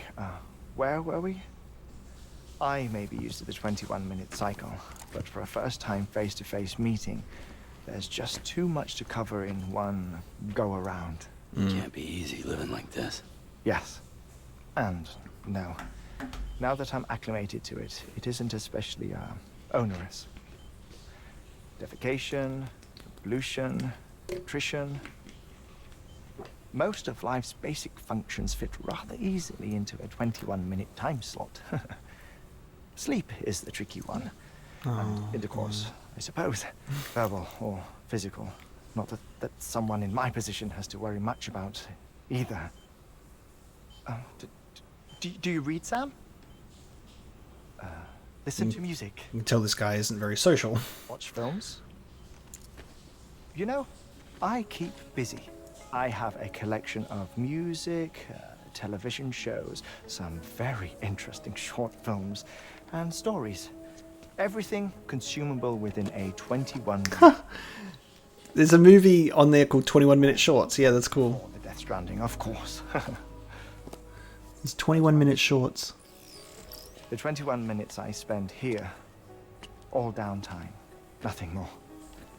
Time spent waiting to go back to the search. My body may be present, but my soul is on the beach. I'm already dead. I know that feeling. Lost my family in an accident. Well, I never expected you to open up to me.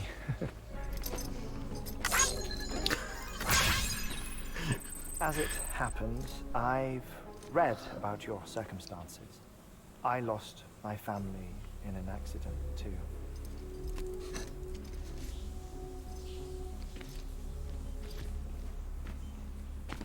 I was in the ICU having heart surgery, out of town, in the city.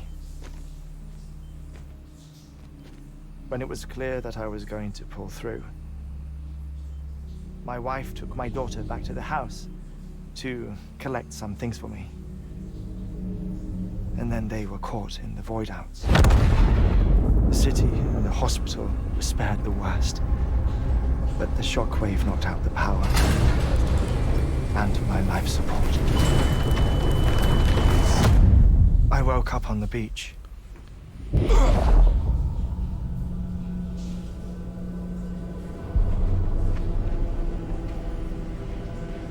Yep.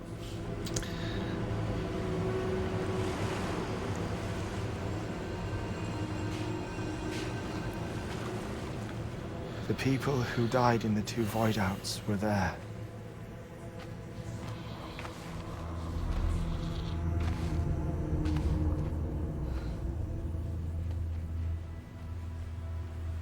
There's people in bridges. What gear. happened?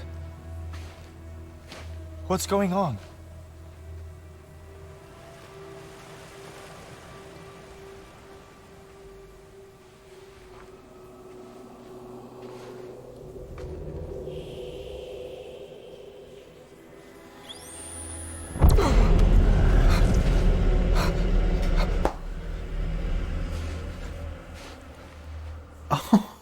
I saw my wife and my daughter in the procession. Hey! It's me! Oh, they're bringing him back to life. Where are you going? Wait! Clear. Don't leave without me! No! Don't go! Please, don't go!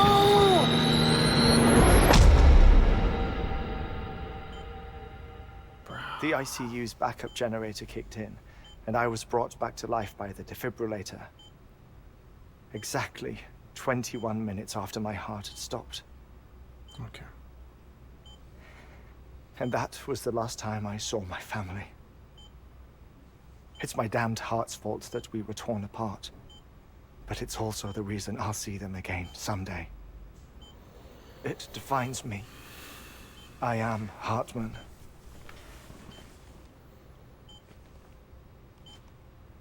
Ever since, I've walked the beaches of others.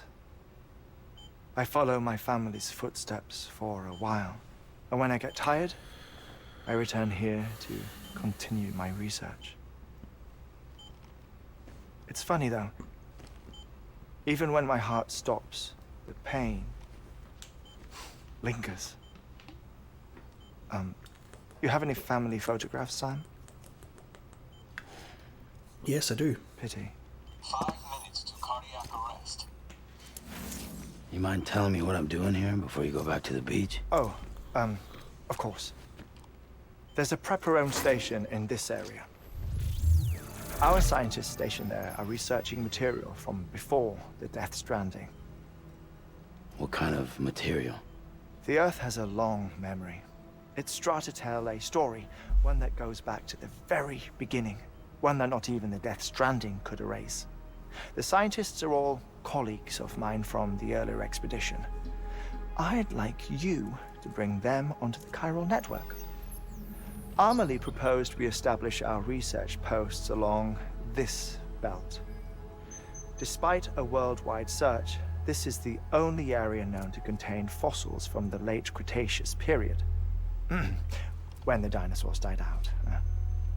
The assumption being that the last ones lived here, and here alone. You see, hiding in the Earth then are memories of a major mass extinction. Clues that could tell us how to survive our predicament. Certainly, that was Amelie's hope as part of the advanced team when she assigned our backup team here. The past informs the present and aids us in building the future. She was careful to impress that upon us before she went west. 3 minutes to cardiac arrest. Shut up. I'm putting you on mute. Don't do that.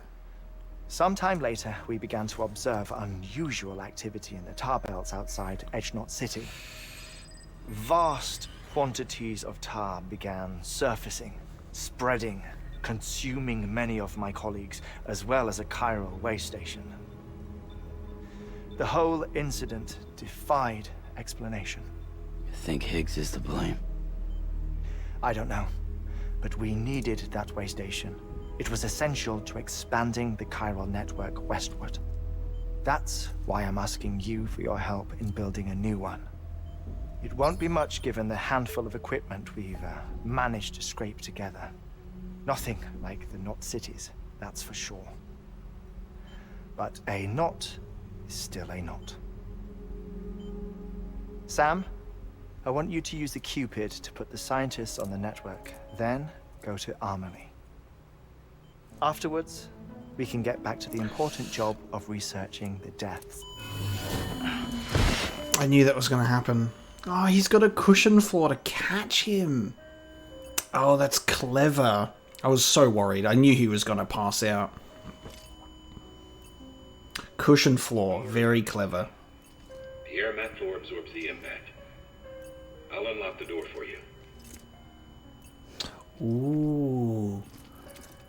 Die Hard Man has controls to override his... Oh, that's sweet. Die Hard Man has controls to override his security measures.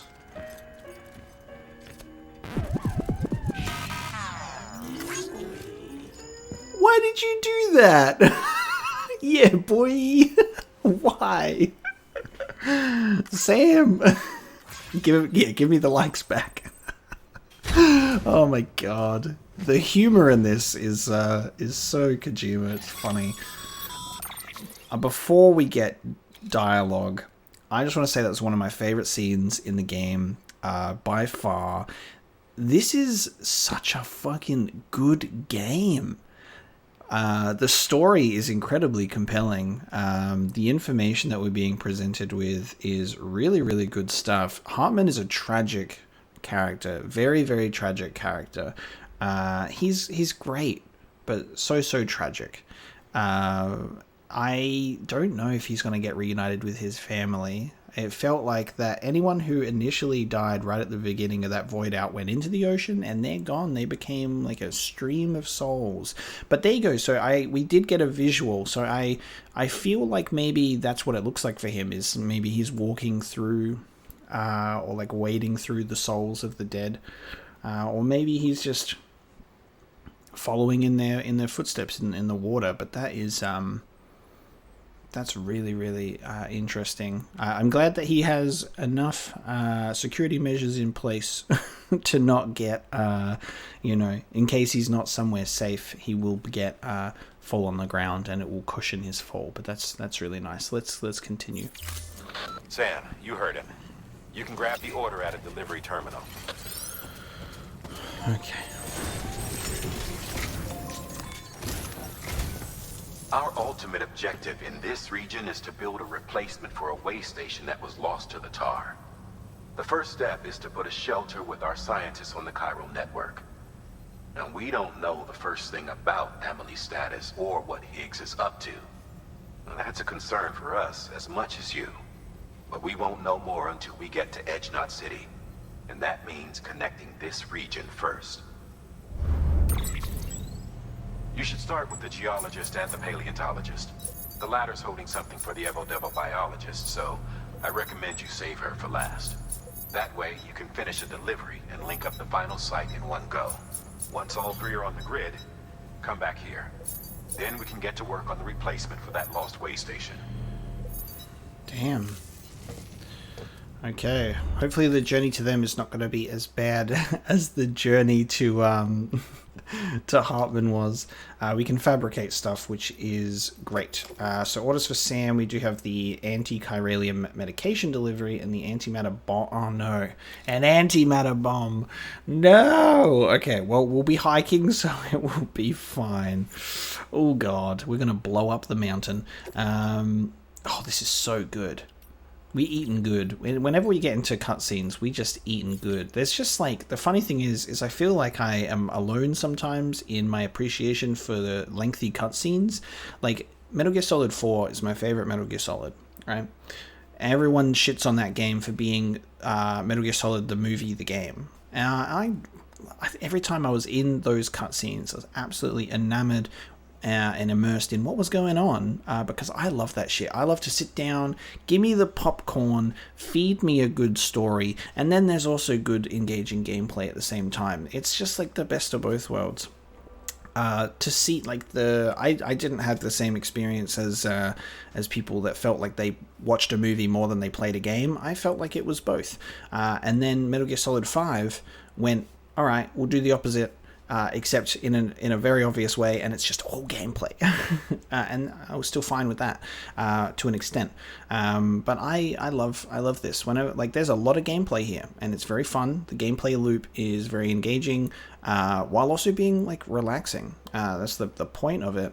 But very, very addictive. It's got a fun loop to it. The exploration of the world is great, and then it drops you in a great cutscene where it's like, we're either going to confuse you or you're going to get it. Depends how much you've absorbed, of the world. And I think that is incredible. I'm going to pick up these orders. So we're going to get the anti-chiralium medication delivery for the geologist and the antimatter bomb for the paleontologist. So let's listen to these briefings. You've been tasked with delivering chiralium scrubbing agents to a geologist of ours. He's been exposed to dangerous levels of chiralium during his latest excavation, and is exhibiting all the associated symptoms. The strata he's dug into apparently contains a fossil beach dating back to the end of the Cretaceous period. Now, I'm told that could be a significant discovery should it be confirmed. But we'll never know for sure if he can't decontaminate the site and carry on with his work. Cool. Alright, let's pick that up.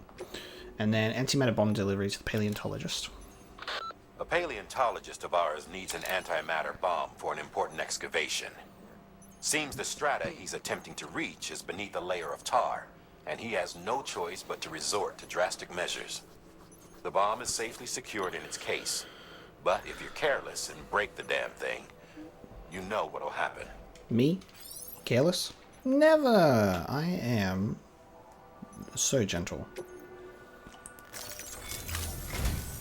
A geologist of ours has been studying fossils as part of his research into prehistoric extinction events. He's been out there conducting excavations for a while now and has begun to suffer the effects of chiral contamination. No doubt the result of excessive exposure to chiralium during the dig. Until the site is properly decontaminated, his work can't proceed. Nor will his health improve. So we need you to bring him some chiralium scrubbing agents. Administering shock. Stand clear.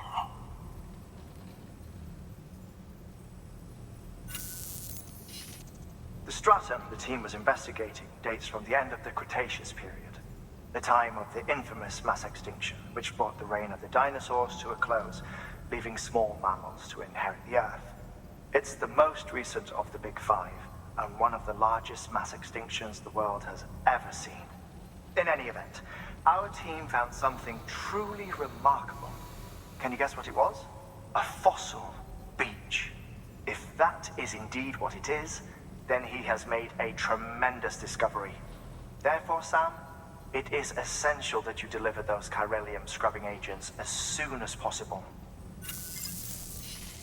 One more thing, Sam. For this run, you'll be transporting an antimatter bomb. A Bridges paleontologist working on a dig says he needs it. Apparently, the fossils he wants to study are buried deep beneath tar, and the only way he can get to them is by blowing it wide open. Now, hopefully I don't need to tell you to be extra careful when handling high-yield explosives, but in case I do, make sure you keep that container in one piece, no matter what. Die Hard, man. More like tutorial, man. Indispensable gear for cold weather operations, especially useful when traversing snow-capped mountains. Die Hard, man. More like handhold, man. Leave me alone. Jesus. Thermal pad. Indispensable gear for cold weather operations, especially useful when traversing snow-capped mountains. Alright, I'll do a couple. I'm assuming they go on the legs. The more units used, the greater the effect, the less cargo will be attached to your suit. Oh, I guess you could put them on your... Let's get 4. We'll put them on our suit. Actually, I also need... Well, we're probably going to need some ladders. I might need a climbing anchor. Let's bring a couple... we'll bring a PCC. I got blood bags, that's fine. I need boots, baby. Give me some boots. I will get the all-terrain skeleton level 3. Oh, hang on. There's apparently already one here. That's fine. I don't think we'll be encountering anything, so that's okay. Floating carrier for the antimatter bomb, I'd say would be a good idea. Also, I'm gonna get the power gloves as well, and do power gloves for the first time. I haven't used those before. Sounds good to me. So make some shit. We'll offload the floating carrier, anti-carrier medication, just chop that on my suit. Ooh, we'll put it on the floating carrier, actually. Sam, I'm sure you haven't forgotten. Oh my god, mate. You need to be extremely careful with that antimatter bomb, especially when transporting it by a carrier or vehicle. Any irregularities should trigger an alarm. Don't ignore it. Bro, I wonder if Die Hard Man's voice actor had a good time doing nothing but fucking giving tutorial information. Like, that's all he does.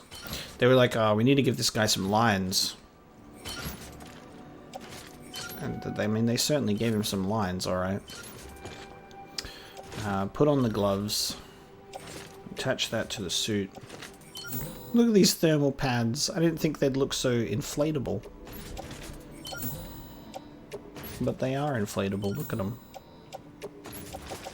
They look puffy. Alright, let me just...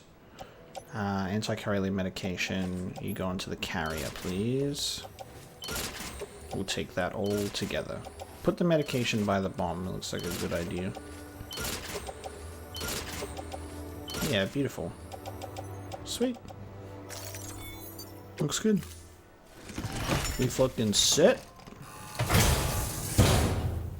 I could probably afford to take another like, I've got enough. I could probably afford to take another anchor and a level 1 PCC. I'll take container repair spray as well, actually.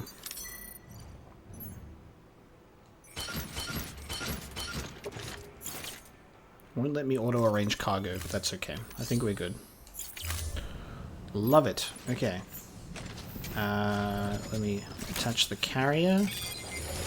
Seems good to me. I don't know how it's gonna work if we ever need to take a ladder in the first place.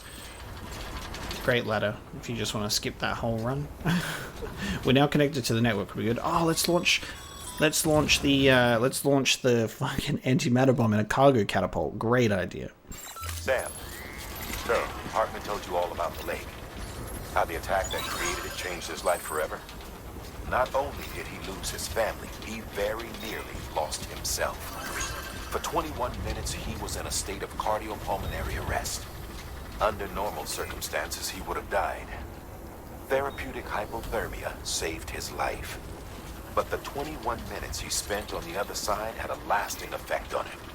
Perhaps due to the shock, his Doom's abilities seem to have increased.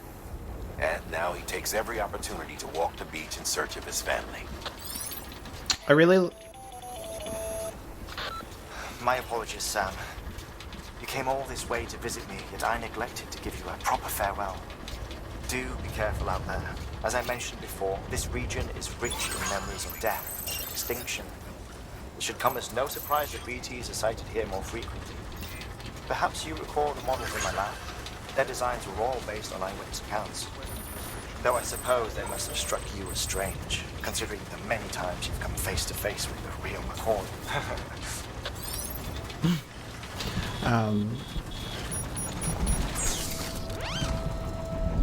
Love the auto hood. Yeah, fucking, I don't even know what to say. This is just a trip. However, what I am gonna do is these thermal pads are glowing. They're so sick. What I am gonna do is not launch it out of a catapult cannon, but before I go on this arduous hike and this journey to connect the network to the scientists and to then rebuild a whole way station by the tar pits, is I'm going to take a brief break myself. We'll rest up, and then once I am fully rested and my stamina has increased, in real life, we will begin this journey to tackle the scientists, and I will also read over the mail that we've received as well. Alright, we are rested, and we are ready to go on a beautiful journey to see some scientists with an antimatter bomb and some medications. So let's have a look at how we're going to plan this out. So we've got to go to the geologist first. So we'll do, because we go to the geologist, then we go to the paleontologist, and then we go to the Evo-Devo biologist. No. Yes, Evo-Devo biologist. Let's use this watchtower. I haven't used a watchtower in a while. Let's just see what we can glean from here, shall we?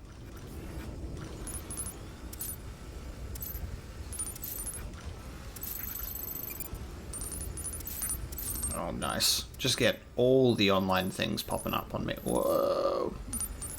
There's so much. Watchtowers are great, to be honest.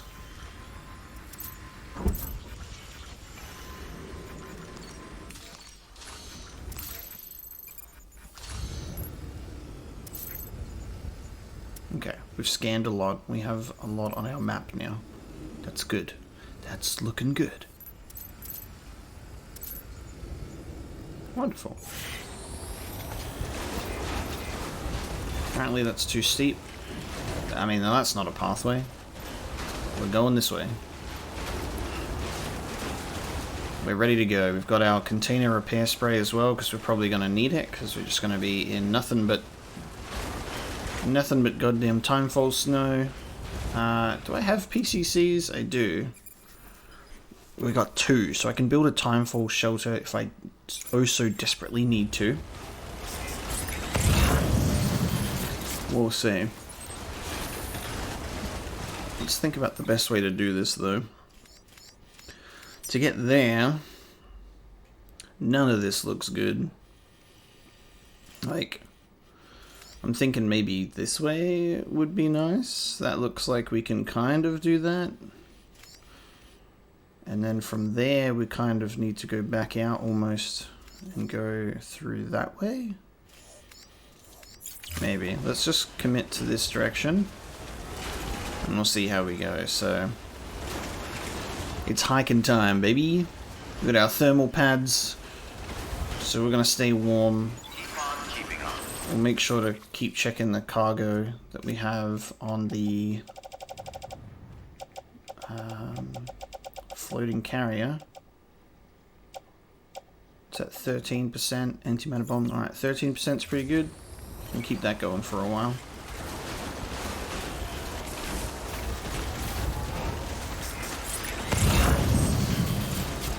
Make sure you do a nice trek through the snow, and then we'll, I guess most likely, cut around this corner. I do want to start getting lost cargo for Hartman, but I think I will, I'll wait. That's such an odd little segment. I'll wait until we have completed the fragile job of the antimatter bomb before I start doing some extracurricular activities. Now, I think up here should be how we go.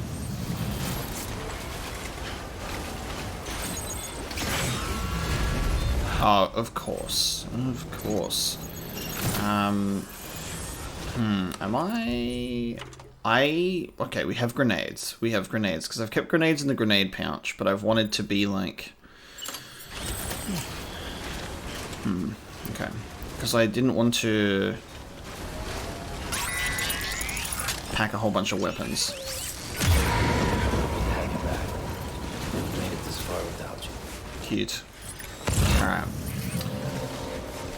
This is why I'm glad that we have a grenade pouch on the back. We've equipped the large ones as well, so you can fit three times the amount of grenades, and it takes up double the size. It's great. Much better than carrying a anti-BT gun. It takes up space.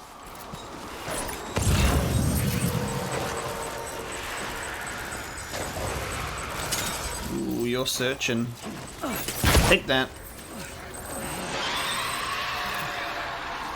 Cargo container ruined for my gravity gloves. What are you talking? Oh yeah, because I've got the power gloves on, don't I? Hold on.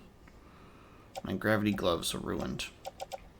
Look, mate, I'm not going to use container repair spray on just my gravity gloves that I can easily fabricate. We'll let that go. If anything, what I can do is I can actually put the gravity gloves onto the carrier.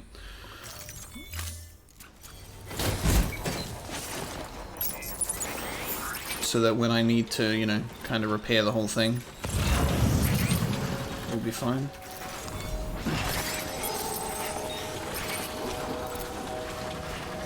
So I'm surprised that there isn't like a timeful shelter around here.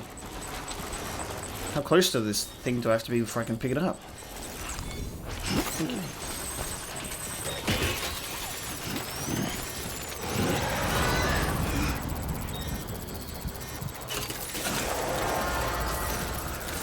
Good morning.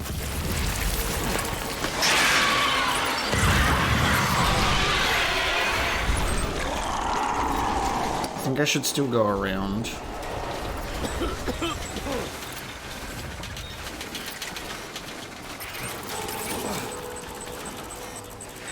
Of course this place is absolutely littered with BTs, like, should we even be shocked?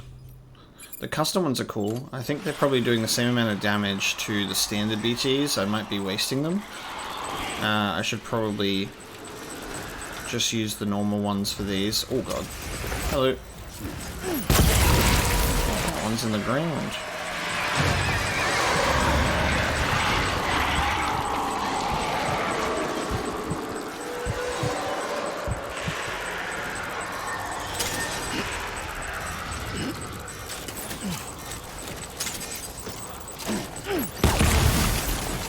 Is that one dead or not?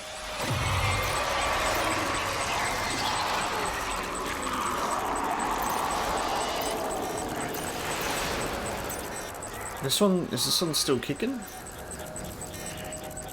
It is. What's going on? It's like stuck in the snow.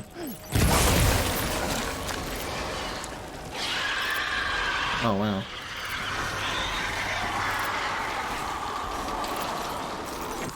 There's a timeful shelter, but it's all the way over there.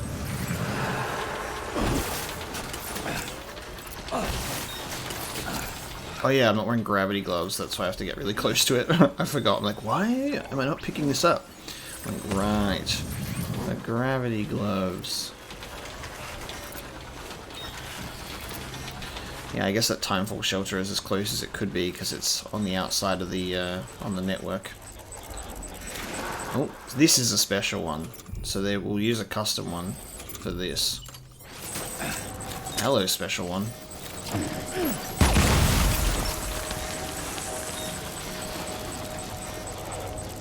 Oh man, you didn't even feel that.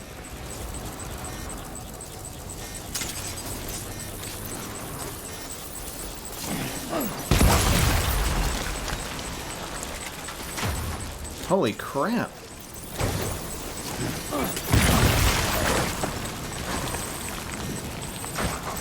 What are you, like, immune to this or what?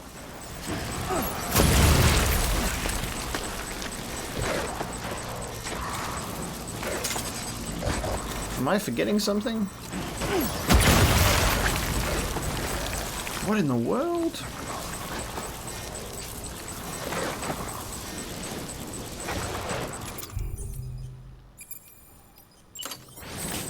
This one's not going down. It's different to the golden ones we've encountered before. It does look like a mixture of like blood and chiral matter. It's not even... Is it even...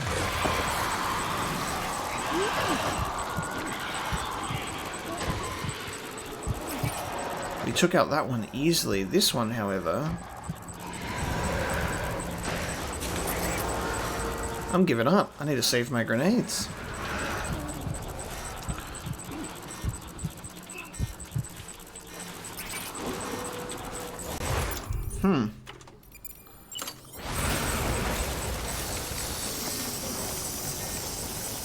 fix this now.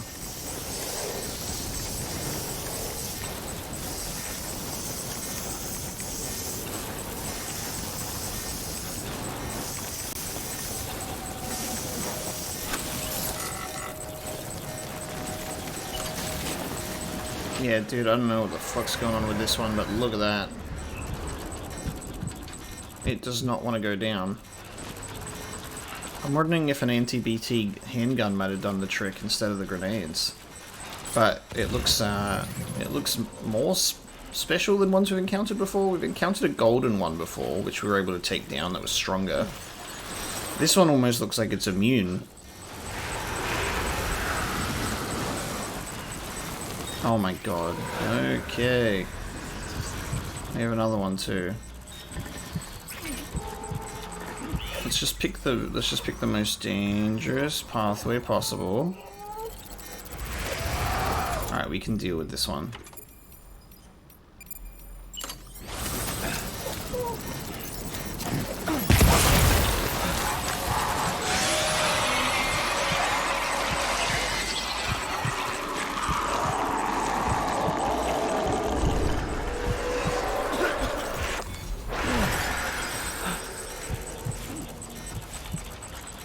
Just avoid the ones that look like they're blood and chiral matter, because they might be immune to Sam's blood. I mean, if they're taking that many grenades and not even missing a beat. Oh my god. Oh my god. Okay, I'm gonna go across here now.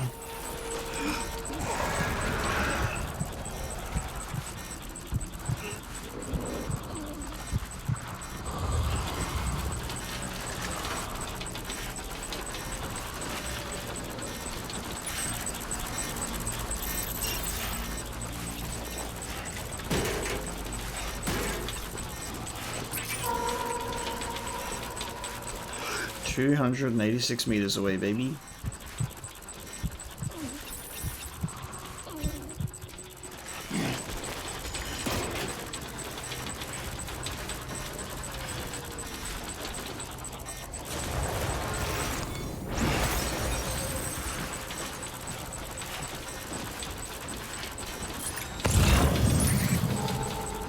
Oh, yeah, a big collection of chiral crystals up there. Alright, are we out of danger? It's looking like it.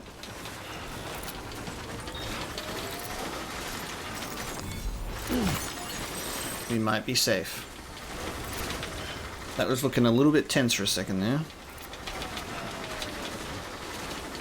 Especially with the,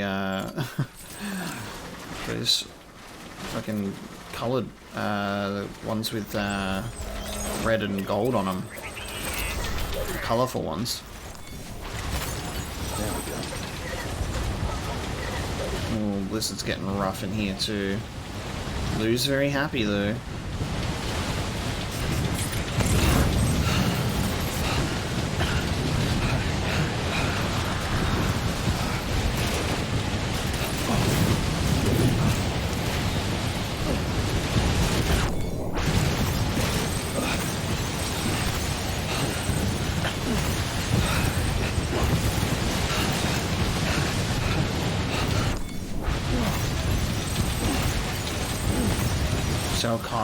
What's our cargo condition looking like for our antimatter bomb? 65%. Ooh, my god. I might have needed a bit more of that container repair spray. I might have needed more than 2.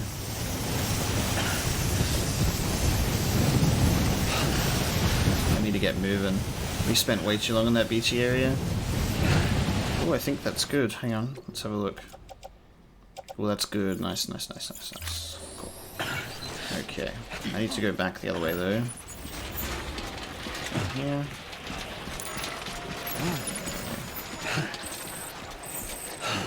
Oh, what the... What? Why did I take that off the back? Alright, whatever. It's on my back now. I don't want to take dangerous drops.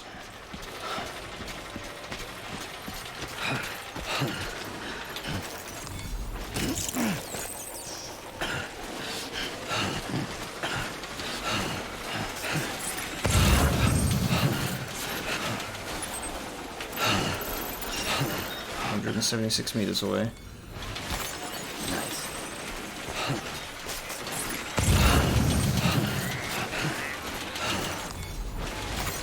There we go. Just gotta keep scanning the terrain. I don't want to accidentally have like a sudden drop.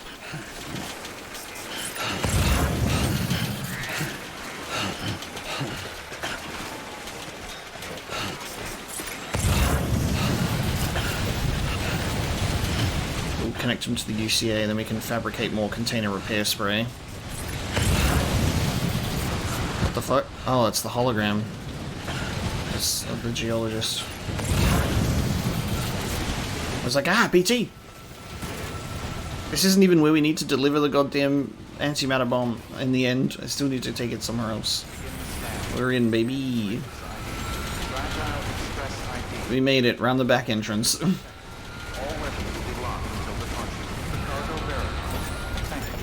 Hello. Thank God.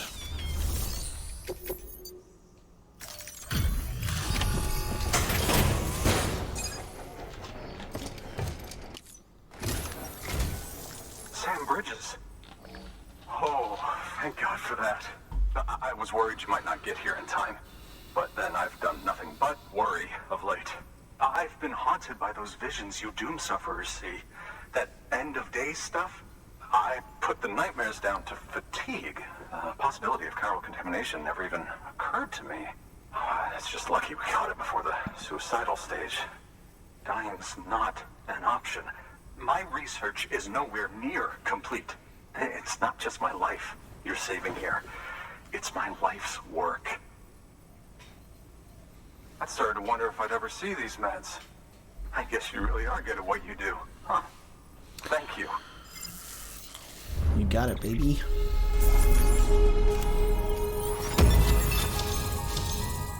Nice.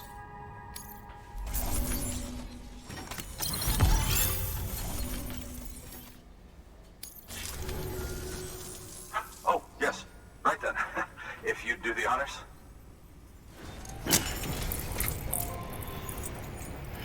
Link me up, my baby. Let's go.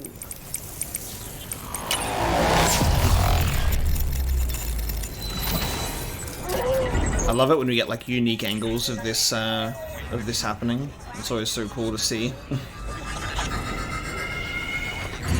Makes the same event much more exciting each time. Nice. Oh man, there's still something in the Mountain Knot City region that hasn't been linked up and it's bugging me. I can see that. It's a massive section. I'll go back there eventually. Climbing anchor level 2, finally. Interview with the geologist. Nice. And just like that, I'm part of the UCA, with access to a treasure trove of historical research materials. Studying this fossil beach should be a good deal easier now. Assuming I can prove once for all that that's what it is. Honestly, though, I'm just excited I can finally share these findings with everyone. Can you believe I found chiral deposits in strata dating back 65.5 million years? Evidence of an ancient death stranding. Chiral matter has existed on Earth since long before the dawn of man. This stratum is proof of that. Look at this, Sam. Do you see that black fissure there? We believe this is the source of the Chiralian readings. In the distant past, earthquakes cause frictional melting along fault lines, producing layers of what is known as pseudotaculite. We call these layers fossil earthquakes. Extending the principle, our fissure here is what one might term a fossil beach. The presence of chiralium in this of all strata cannot be a mere coincidence. It strongly suggests that beaches must have appeared during the Cretaceous-Paleogene extinction event. And not just then. The chiral network has recovered data suggesting that similar fossil beaches were discovered in strata corresponding to other extinction events too. That would seem to indicate the Big Five and all other major extinctions were accompanied by the appearance of beaches. In expanding the chiral network, you've helped us glimpse a pattern in these scattered points of data.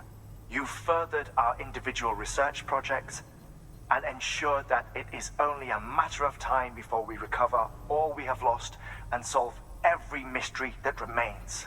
But this is only the beginning. See this through, Sam, and there's no telling what we might learn. So when do I get to Please access delivery terminal for further. Peter Inglet asking for pizza again. So when are we time traveling to a beach? When are we getting thrown into a chiral storm that takes us to a beach where there's dinosaurs roaming around, and then we have to play fucking Dino Crisis in Death Stranding, and they need to make it happen. They need to make it happen. Let's just get my bot doing some deliveries for me while we're here. I need to fabricate a whole bunch of stuff. If we're getting a climbing anchor from here, more anchors to be packed into a single container, but still 30 meters. I'll take one, and then I might bring a second level 2 PCC with me. Oh, insufficient materials, right. I can donate some. We'll get 2 container repair sprays, because I think 2 will certainly be enough for the journey there. I might bring an anti-BT handgun now as well, to see if we can deal with whatever the hell that thing is. Also get some more Hermetic grenades. I will be able to recycle some chiralium, so that's okay.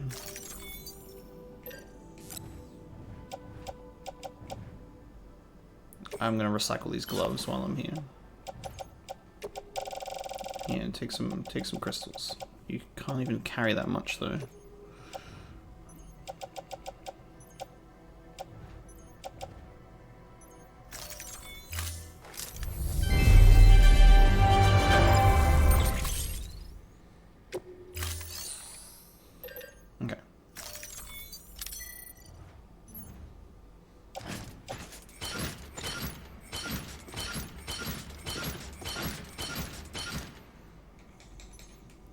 That's why I can't auto arrange, because I have everything of my goddamn thermal pads on. I don't think I need as many thermal pads as I don't think I need as many thermal pads as I'm wearing, you know. I reckon I could get away with having just like the 2 on my legs.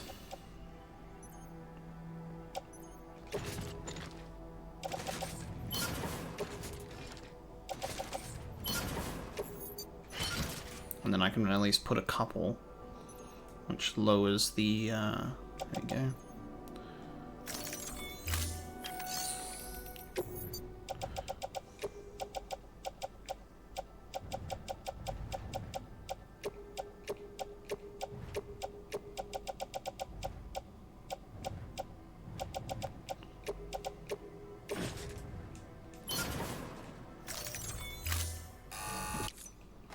Do some more recycling of my used stuff, and then I'll place those grenades that I Thank you for your place those grenades that I created in my grenade pouch as well. Good. Okay. contribution. Oh, I can put stuff on my... I forget about my floating carrier every now and again, don't I? I can just chuck shit on there. This is all stuff that I might want to use though, so...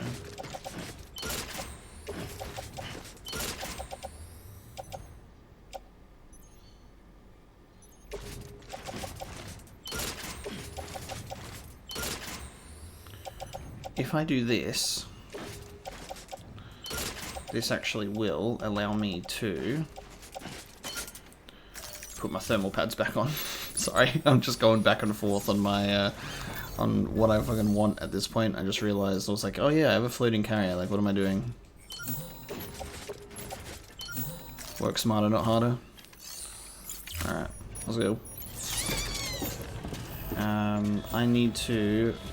I do need to build a generator here when we get outside. No, which is why I wanted to have my PCCs on me.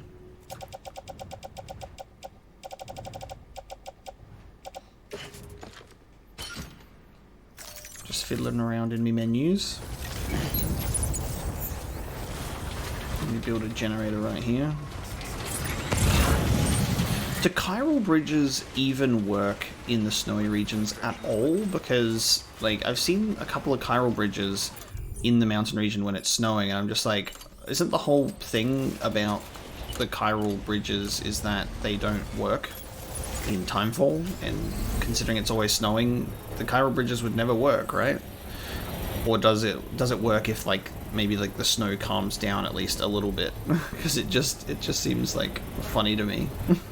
We're just like, every time I've seen a chiral bridge in the snow, it's just like, yeah, no, we don't want to work. Construction complete. Just restore Sam's battery. And now...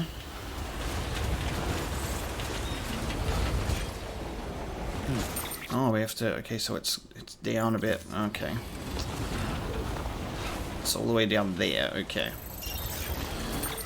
That's why we were given... Oh my god. Okay, let's see. That's why we were given climbing anchors, I'd say. Even though, how the hell does a climbing anchor gonna work with a floating carrier? Maybe we're gonna have to end up putting stuff on our back.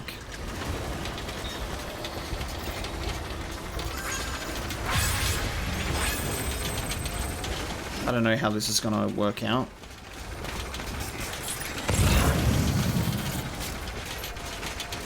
But yeah, perhaps I might have to put the antimatter bomb on my back and see how we go from there. Just be careful with it. I've never used a floating carrier going down a rope before, so I don't know if it's possible. At least we've got a checkpoint now. If this bomb blows up, we've checkpointed at the geologist's place.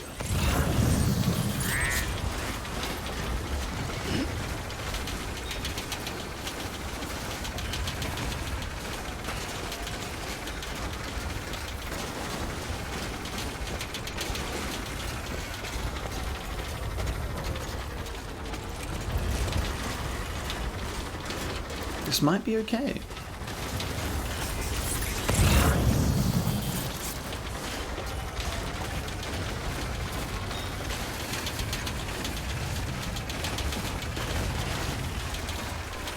Just curve around here in the snow and I think we'll be fine. There's nothing out here. There's no cargo or anything. Do not slide down. Alright, 503 meters away.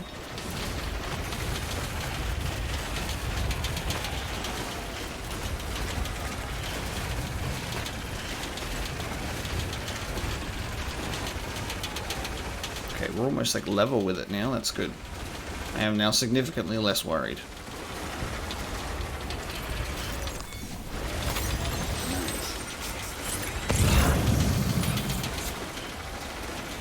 There's a timefall shelter coming up as well, which is nice. It's a little bit further down though. Nice.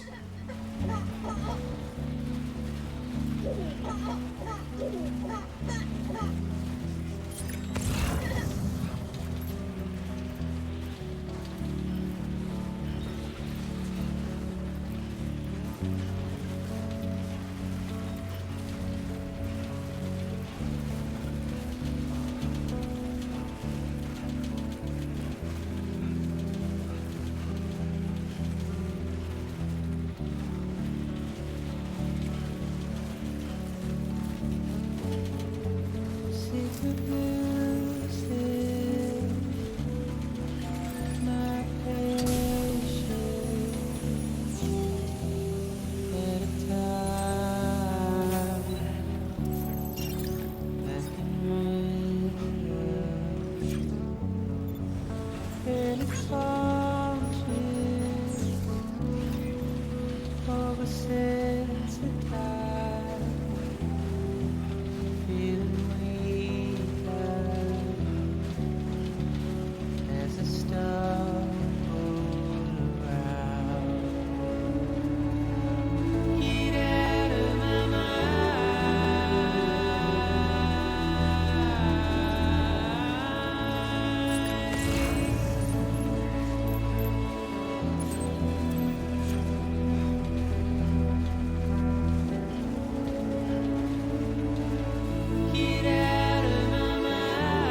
those are my climbing anchors. Are those mine? Those are blue. What? Oh no, hang on. I'm forgetting that those are offline. It just means they've been placed there by one of the preppers. Because I'm like, I haven't been down this way. Why are there blue climbing anchors here? I got very confused there, and then I remembered that the preppers place their own structures sometimes. I was just like,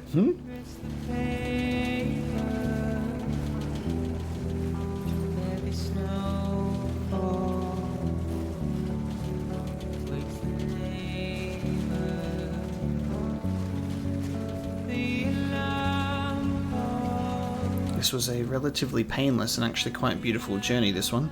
This was a nice hike. I expected it to be much more arduous than it ended up being. Nice. We made it to the paleontologist.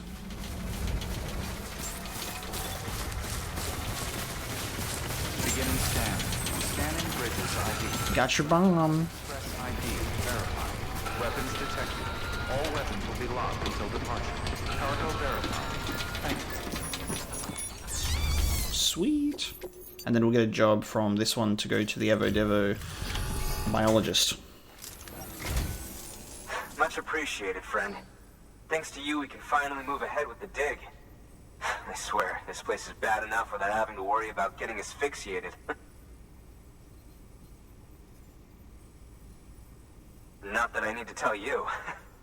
You did it after all, though I can't for the life of me imagine how.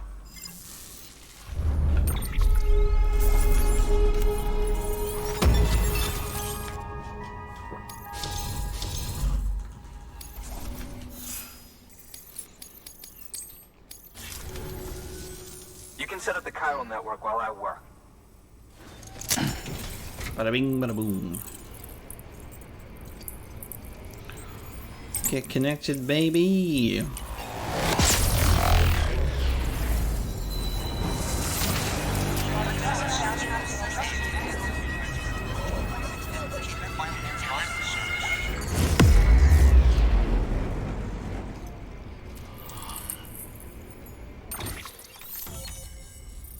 Ooh, there's a little region in the middle there. Okay. Paleontologist has joined the UCA. Oxygen mask. Oh, what? Level 2 hermetic grenades. Nice. And interview with the paleontologist. Who's sitting in this little region to the right here? Anyway, as it turns out, Sam Bridges, I have a favor to ask. A local porter was on his way here with something very valuable, but dropped it en route. It's a 200-million-year-old ammonite, which looks, he says, almost as if it were still alive. He apparently stumbled across it in a boulder field which had previously been hidden beneath a glacier, but that's not the half of it. The man claims this ammonite has an umbilical cord. An umbilical cord. Color me skeptical, but the specimen merits study, and I wasn't about to leave such delicate work to an amateur. So I asked him to carve out the whole surrounding chunk of rock and bring it here to me. Naturally, I wanted to compare it with contemporary specimens in the vicinity, which is why I had him excavate a number of those in addition to the one he told me about. But what does the dumb fuck go and do? He loses the whole shipment. Didn't even have the good sense to mark which container had the ammonite with the umbilical cord. The cargo was supposedly lost in the area to the southwest, where toxic gases have a tendency to build up. Old Mr. Reliable claims his cargo scanner is broken, and there's no way he can recover the shipment. But you could track it down. To protect you against the fumes, I'll provide you with an oxygen mask. Just to be safe. You can pick it up when you accept the order. That fossil could represent an epochal discovery. While there are examples of viviparous fish, an ammonite with an umbilical cord is unheard of. And if it is indeed 200 million years old, it would also correspond with the end Triassic extinction, another one of the big five. Could the umbilical cord be connected to the beach? We must recover that cargo at all costs. It could provide a vital clue to the mechanisms underpinning the Death Stranding. We're so close. So very, very close to grasping the true nature of the phenomenon. Hurry, Sam. We cannot risk that ammonite being lost. Umbilical cord rock, baby. Let's go get it. Okay, and that is... okay, just there. We need you to track down some cargo that was lost en route and deliver it to our paleontologist friend. As you know, this shipment contained a 200-million-year-old ammonite, which looked almost alive, if the finder's account is to be believed. I won't even comment on the part about it having an umbilical cord. Look, maybe he's right, maybe he's wrong, but it merits further investigation regardless. Make sure you collect the entire shipment so that we don't miss anything by mistake. It's more work, but it's also the only way to make sure we recover that ammonite. Give it to me. An oxygen mask, huh? Good idea. It'll filtrate the air and keep you breathing normally. In addition to protecting you from toxic gases, it'll also help to reduce fatigue from strenuous activity, making it easier to keep your balance. If it didn't have a limited battery life, I'd tell you to keep it on the whole time. But it does, so don't. Cool. I want one. I think it's already in our private locker, but I'll get a couple of these level 2 hermetic grenades. Oh, cool. That's sick. So we'll put it on when we're in the place, I guess. So I'll just carry it on my back for now.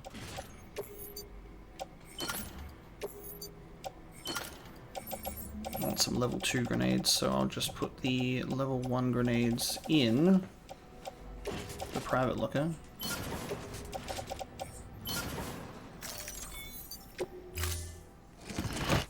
Order assigned. I can ditch this. I can ditch this carrier.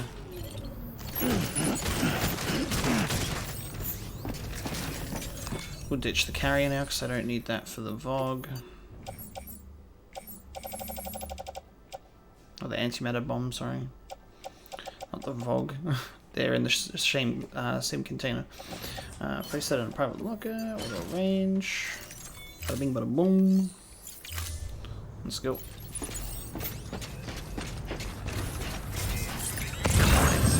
Okay, we're going down that way. Oh, well, I can see all the shit already. That's good. It's close. Don't have to worry about that. And it's not even snowy. Weather restrictions lifted. Sam's your man.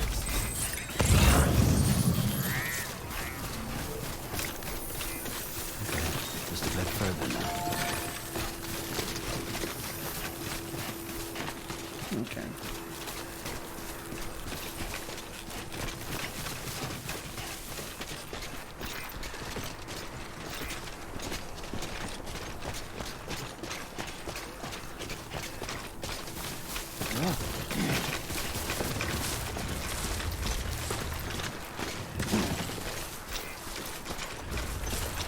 Okay, so it's looking like it's a bit gassy in here, so that's what this is about. So... oh no, our auto hood is getting replaced. No! Replacing our auto hood.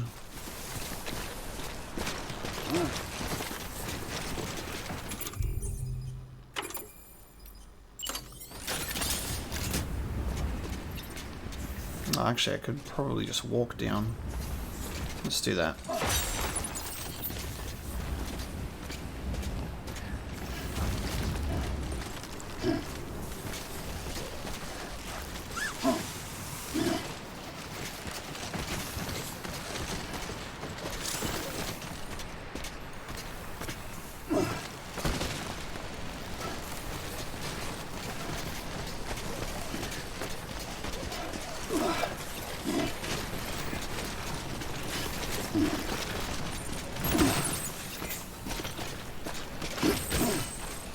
Forgot to put my my gravity gloves back on. That would have made this quicker.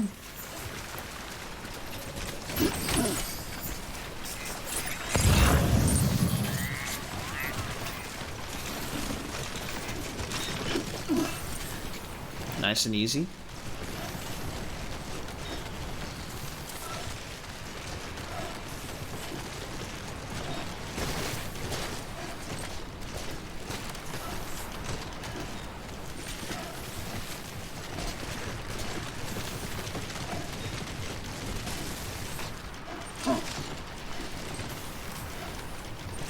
Sam with this fucking upper torso strength, my god. Nice.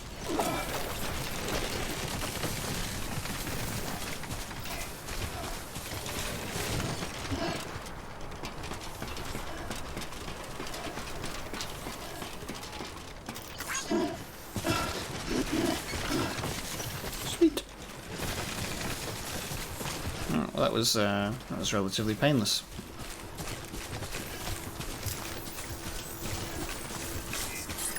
I thought we'd have to go on a bit more of a journey than that, and they're just like, nah, just go down there and pick it up for me. I mean, that dude could have just put on his own gas mask and then and then just walked down there and picked it up. Beginning scan. But I mean, that's alright. It's my job, not his. That's what I'm here for. All weapons will be locked until departure. Cargo verified. Thank you.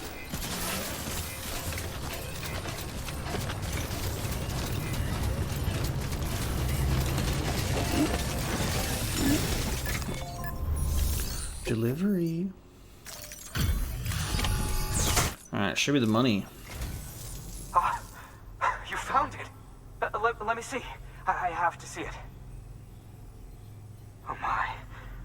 It really is immaculately preserved. Uncannily even.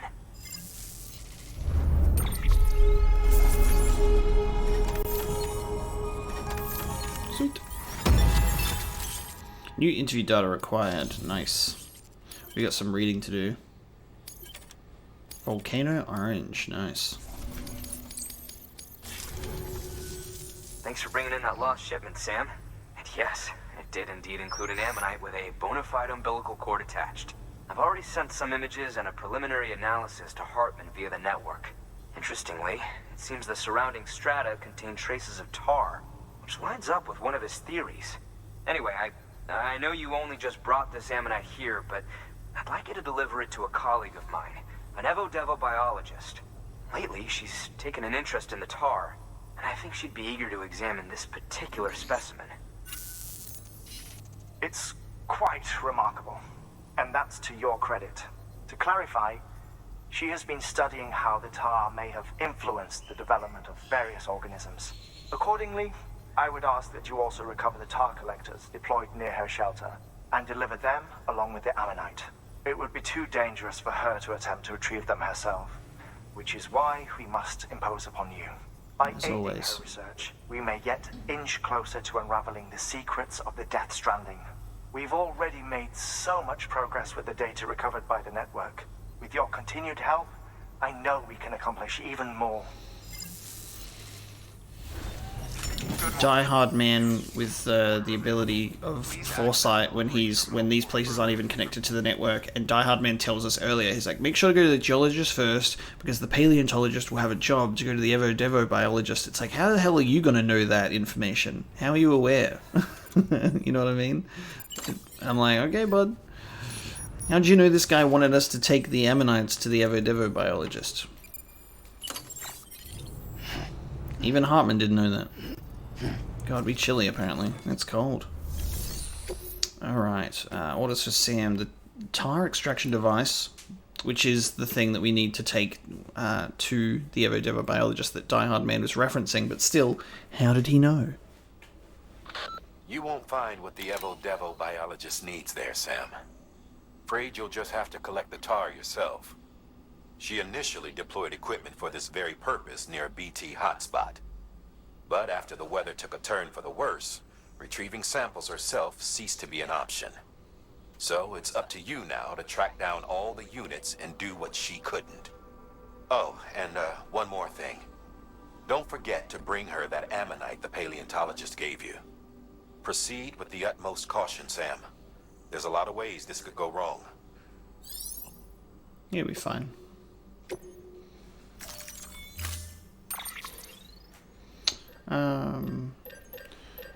We got stuff. We'll be fine. I might bring a floating carrier with me again.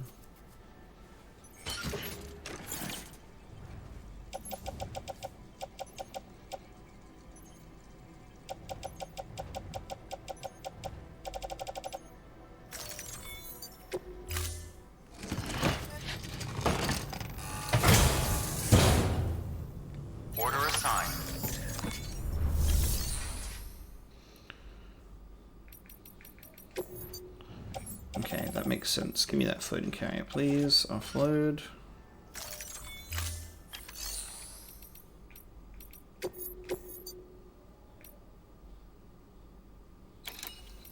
I'll do these jobs later.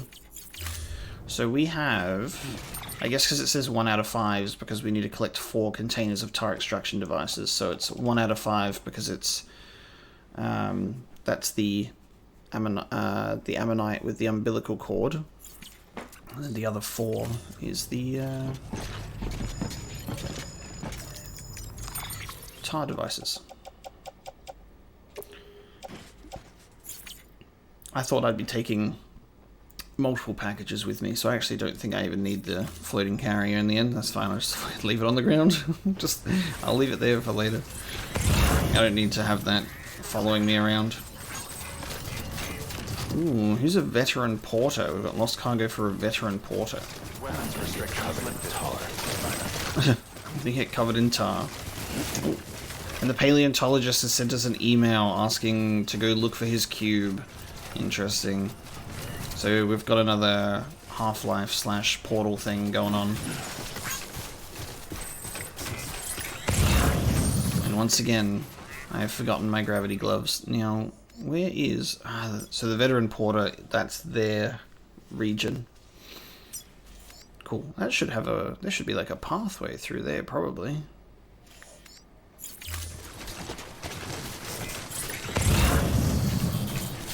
I'll come back and give that to them later.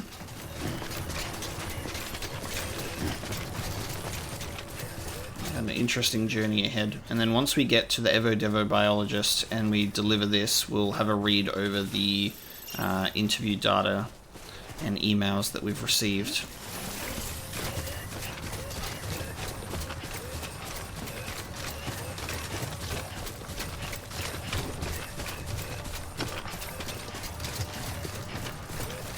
Now, is this destination... Yes, that is taking us there first. And then to the Evo Devo biologist. Alright.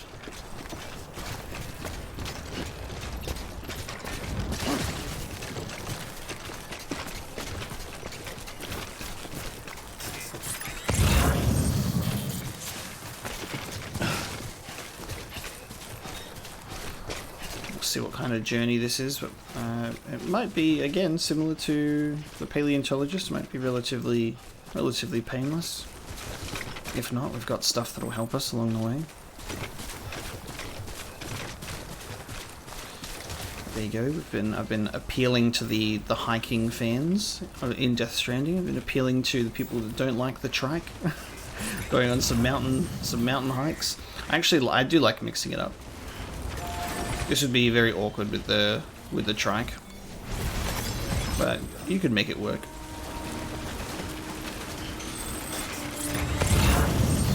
It's looking a bit, yep, that's looking a bit stinky down there. That's the tar. We got rainbows. I think we might be entering a BT area as well if it's close to the tar. We will see.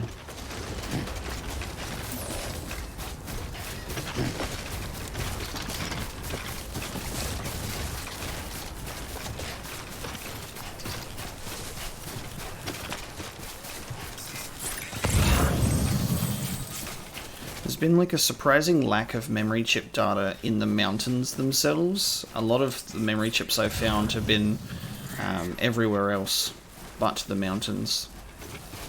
So I always do a scan sometimes to see if it will pick up memory chips, but no luck. Oh, we've got some mules over here as well.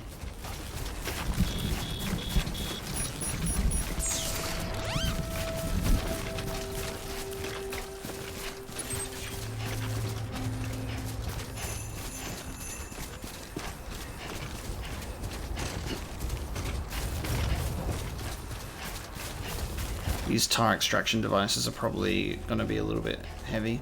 Old Volcano Observatory. Dude, this is sick. I really don't need these thermal pads anymore, so that's kind of like a mistake that I've made, is I've kept these thermal pads on when it's not even fucking cold anymore. I might just chuck them, to be honest, because I'm gonna have to carry a bunch of other stuff, and they don't cost much to make. If anyone wants them, if anyone wants them in the rain, they can have them. They'll get ruined though. It is what it is. This is what we have grenades for. So we do have like level 2. We'll use our level 1s unless we see... There we go. Unless we see some stronger ones. If we see one of those fucking different coloured BTs again, I'm 100% gonna try and use the anti-BT handgun and see if that does something.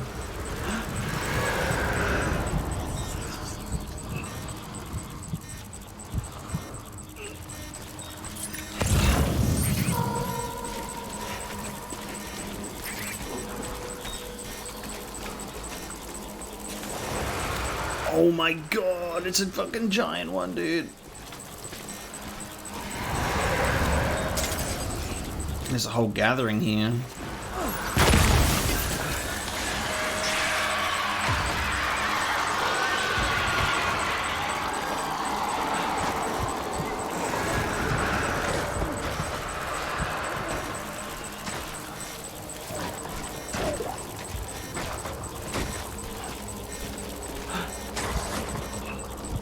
Oh, there's 2 coming to investigate.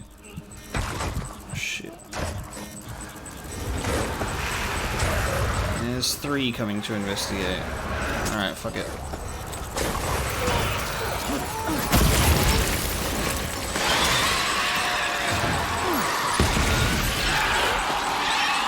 Oh my god, do not even think about it, dude.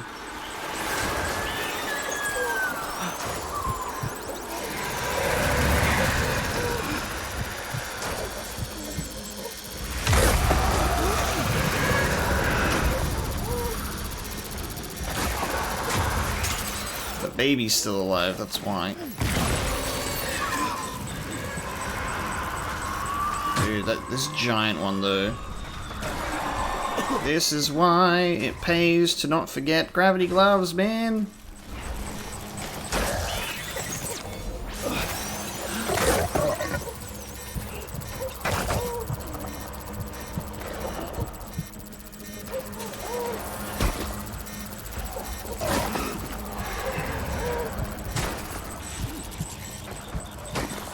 Come on, mate, you need to go.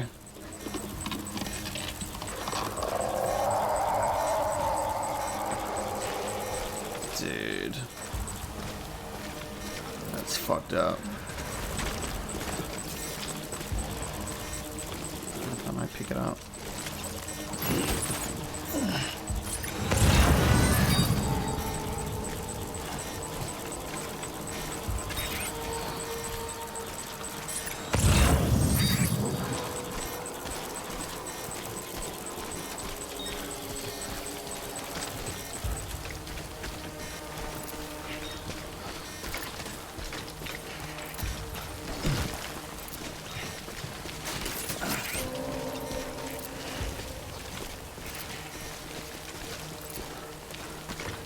We'll do lost cargo later. I cannot be tempted.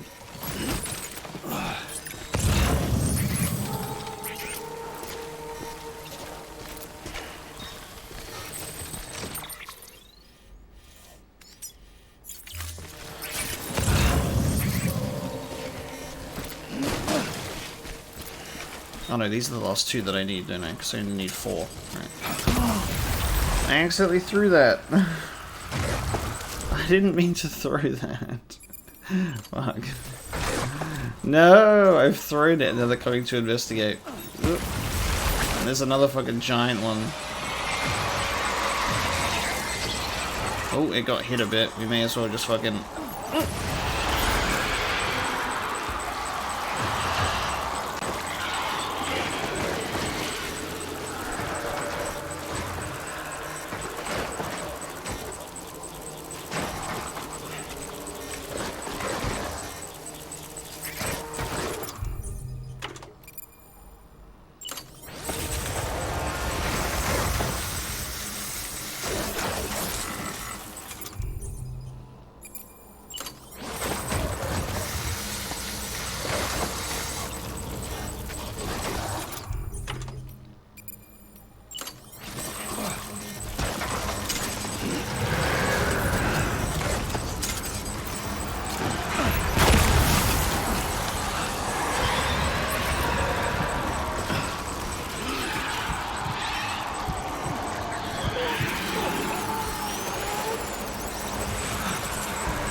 Oh my dude, why did you stand up?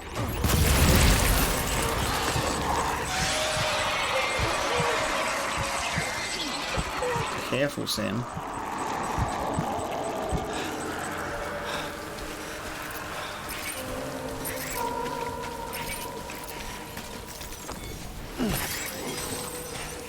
Oh yes, one chiralium. One CG, perfect. Definitely worth my time.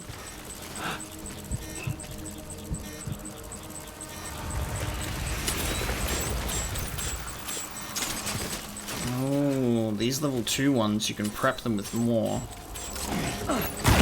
That's cool.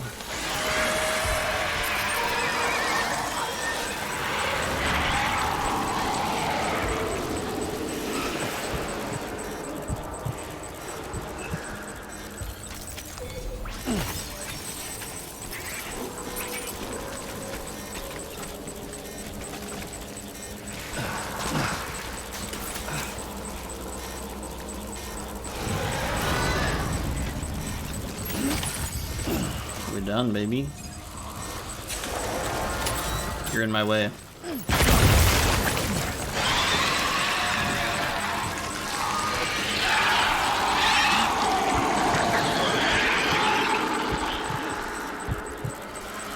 Okay.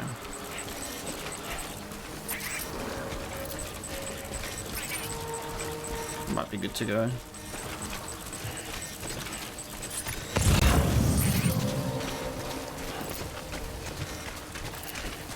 Get the hell out of here.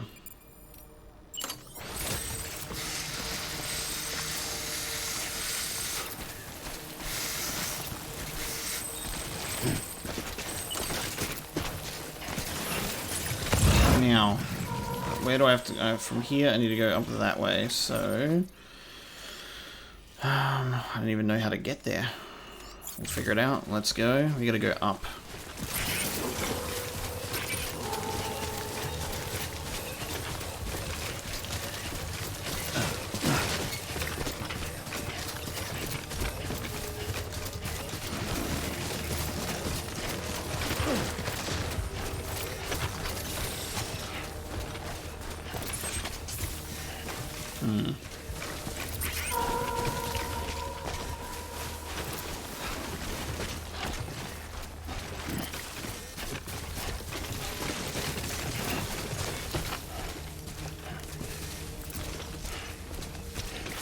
Well then.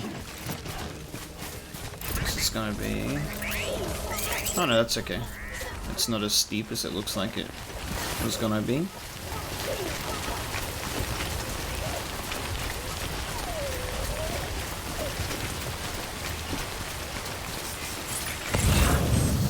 We can see it from here. 180 meters away, love it.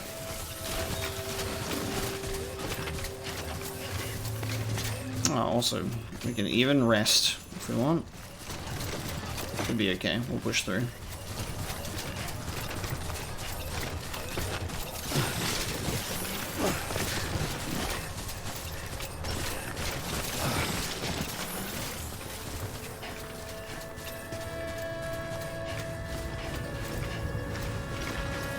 That area out there is really cool. Like, seeing like the ruins, like volcanic ash of a facility.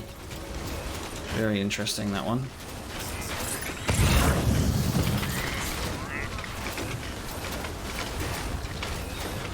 Hello, I've got your tar. There's an ammonite with an umbilical cord. Everything's normal here. The ever-devo biologist. Begin scan. Scanning bridges ID. Fragile Express ID verified. Weapons detected. All weapons will be locked until departure. Cargo verified. Thank you. Sweet.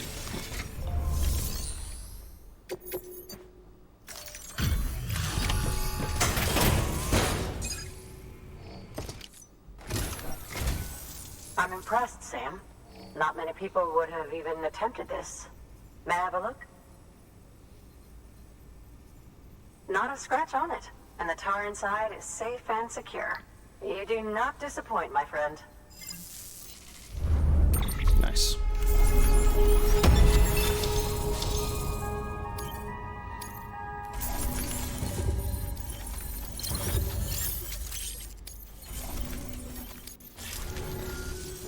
Now, connect me to the chiral network.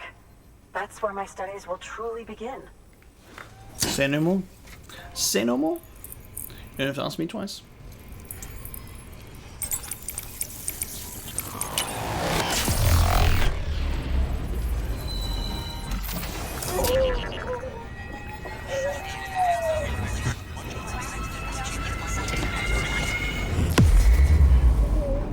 I dropped too early that time. That was weird. Usually I drop when the noise stops.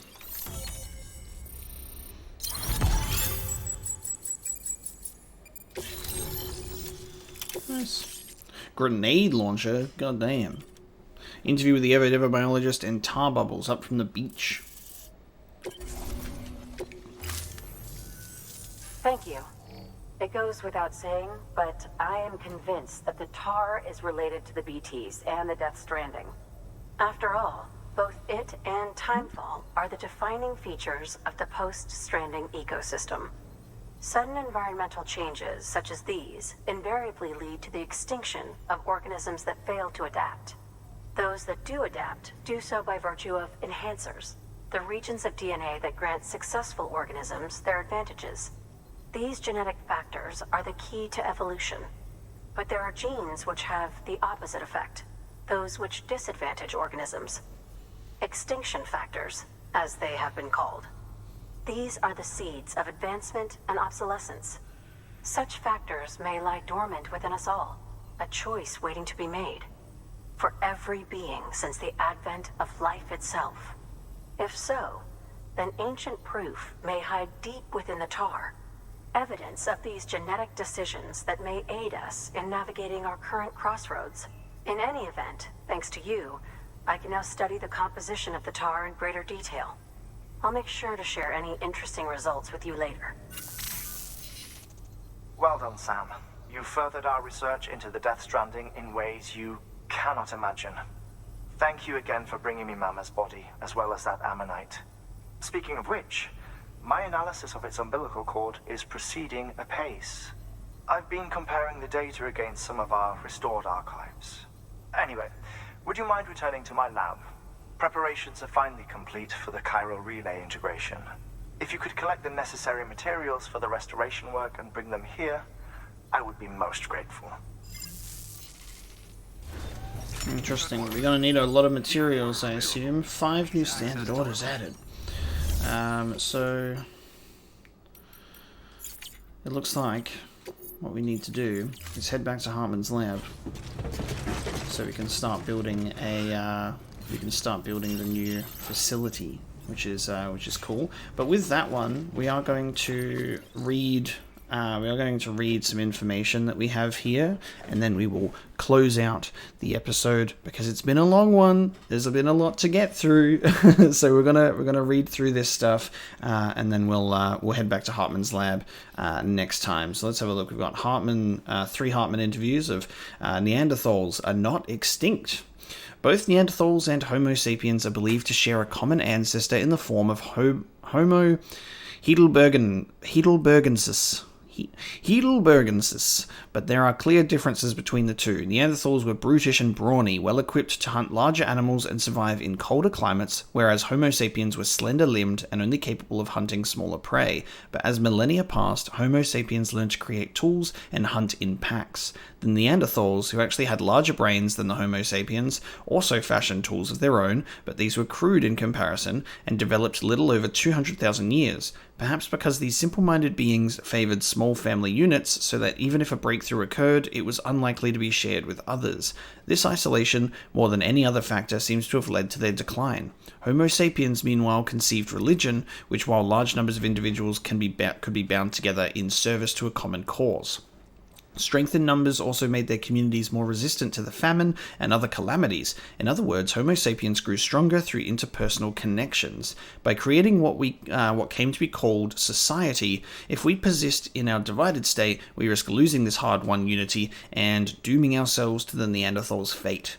We will dwindle and die apart and alone, but history holds another intriguing lesson. Homo sapiens did not disdain Neanderthals. The two species even intermingled on occasion. Our DNA retains vestiges of our ancient cousins even now. So you see, while a species itself may disappear, its genetic legacy may yet endure.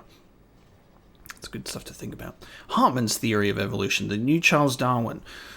The evolution of life on Earth could be described as the evolution of consciousness.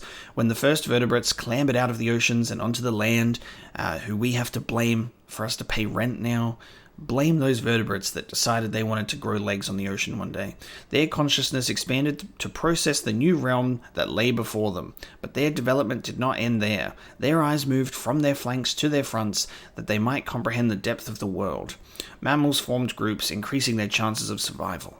Eventually, they came together in communities and then larger societies. In order to preserve and maintain these structures, humans developed a perception of time. And in order for societies to outlast the lifespan of the individual, we conceived of an afterlife and a future beyond ourselves. Alas, the Death Stranding threatens to undo all our progress. Consider the chiral network, which incorporates the beach, where time does not exist, or consider timefall, which rapidly accelerates the degradation of that which it comes into contact with. How can our sense of time, honed over millions of years, remain intact when we must cope with such irrational phenomena? Yet that is but the tip of the proverbial iceberg. We are growing apart, retreating into isolation, gradually losing our place within society. I would even go as far as to say our conceptions of reality are under threat. How could they not be, when our very eyes deny the invisible BT that stands before us? The Stranding has warped our consciousness. In every sense, if the evolution of life on Earth is indeed akin to the evolution of consciousness, then what is happening now is undeniably a regression, is it not? There is one caveat, of course. Some of us are now far more aware of death than we ever were. This is what Dooms has given us. For me, therefore, Dooms is not merely a biological change. I prefer to think of it as the means by which I have achieved a new form of consciousness. Furthermore, I hope and believe that this new awareness of the other side is humanity's trump card as we seek to defeat the Death Stranding. There you go. Umbilical cords in Devonian-era fossils. An article from an old scientific journal was recently brought to my attention. It predates the Death Stranding and concerns the discovery of a 380 million year old fossil, one from the Devonian era to give the period its proper name. It was a fossil of a fish, and in its womb was a child connected to its mother by an umbilical cord, no less. The species... Metapisys fucking scientifical names, man. Metapisys attenboroni. It's Attenborough. Why'd they name it after David Attenborough? Masterpiece Attenboroni. Attenbologna. Big words, man. Big words for my tiny pea brain. It's a placoderm, an extinct class of armored marine creatures that used to live in seas the world over. Unfortunately, most were wiped out during the Devonian era, right around the time of the second of the Big Five, in fact. As you may be aware, one of the key One of the key... I've never seen that word before in my life. One of the key foci? What is that word? Hang on, I need to actually check this shit. Sometimes you just see a word and you're like, what is that? How do you pronounce that? Foci. A point of convergence of light or other electromagnetic radiation. How do you pronounce it? Foci. You pronounce it foci. One of the key foci of my research is the link between creatures with umbilical cords and mass extinctions. Once this area is connected to the chiral network, it is my hope that we will be able to piece together more data that will help us learn more about the link between umbilical cords and the Death Stranding. Lovely Hartman, using your big words, making me look silly. And then we've got some interviews. So we've got an interview with the geologist 1 year ago. I remember it was just before I joined the expedition when I found those documents in Bridges HQ, research papers that predated the Death Stranding. People used to believe that dinosaurs had got extinct at the end of the Cretaceous period 65 million years ago, but when this fellow investigated various locations where late Cretaceous dino fossils had been found, he came to the startling conclusion that there was hardly any evidence anywhere on Earth that supported the theory that dinosaurs had survived until the end of the Cretaceous. In other words, almost all of them had been wiped out long before that. The only place where there were fossils that did support the traditional theory was here, in North America, which suggested that this was the last part of the Earth to have been inhabited by dinosaurs. Not everyone agreed with the analysis at the time, but let's say he had it right. That would mean that there is evidence of a mass extinction hidden here right beneath our feet, evidence which could prove invaluable in understanding the one on the horizon.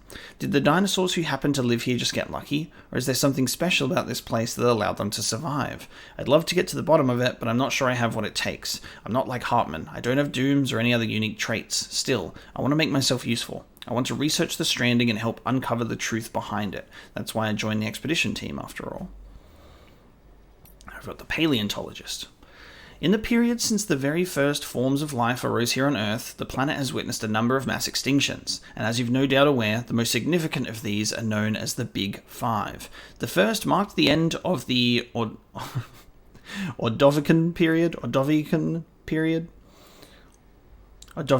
period, while the next, at the end of the Devonian period, wiped out almost all marine life. But the third of these extinction, at the end of the Permian period, around 250 million years ago, was even worse.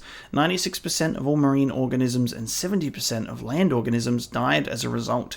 The fourth extinction finished off most large reptiles, though the dinosaurs managed to hold on until the fifth came along at the end of the Cretaceous period, 65 million years ago. We humans are evolved from the small mammals which managed to survive that particular catastrophe. Each of these 5 extinctions resulted with enormous changes to the natural environment. Species which were unable to adapt to these changes perished, while those which were ideally situated to evolve and thrive did just that. Evidence from records which predate the Death Stranding indicate that many scholars believed a 6th mass extinction was on its way, or that it may have already begun. There was something of a consensus regarding its cause as well, humanity's destruction of the environment. This led them to sound the alarm, warning the world of what was at stake. At the time, the greatest minds of the era believed that if the ecosystem could be preserved, and if humanity could learn to live in harmony with nature, then a future could be secured for all the world's species, humans included. But that was then, and this is now. Climate change. If the phenomenon we are currently experiencing is indeed the 6th extinction, then it must be acknowledged that humanity is its main target. Is this divine punishment for our misdeeds? If so, then I suppose there is little that can be done. Perhaps there is no way forward for humanity now. Nevertheless, I refuse to give up. I will endeavour to find hope in our predicament. Man, honestly, I've gotten so much better at reading out loud than I used to be by reading stuff in video games out loud for YouTube, but goddamn, when I come across words that I've never read out loud before, I just go, what? How do I even say that? Interview with the Evo-Devo biologist. I was born after the Death Stranding, so my conception of what the world once was is derived entirely from documents, photographs, and video. We didn't used to have timefall for one, just regular rain. No chiral clouds, only the traditional masses of suspended moisture, and one certainly didn't have to worry about tar bubbling up from underground, in most locales. Humans could travel anywhere, even into space, and we were blissfully unaware of the beach's existence. Suffice it to say, there is no doubt that this is a period of sweeping change that will have lasting repercussions for all life on Earth. Given that, dooms may simply be humanity's way of trying to adapt and survive. A beach exists within the consciousness of every individual, but these environmental changes, they affect all life on a genetic level, do they not? That is why I thought to investigate them, and the medium through which I chose to do so is the tar, which has become so ubiquitous. But you're not interested in that, I am sure. So you know that there is a very real possibility that we have already failed to adapt to the sixth extinction, that we are but another evolutionary dead end soon to be left behind. If that is the case, then it could be reasoned that the ones afflicted with dooms, and therefore blessed with an enhanced perception of the beach, are our successors who will survive and supplant us. I suppose that would be a shame, but it doesn't trouble me all that much. My research will survive me as well, and the doom sufferers can pick up from where I left off. They will carry on my genetic lineage too, for that matter. No, what worries me is that not even dooms will prove sufficient to endure this extinction.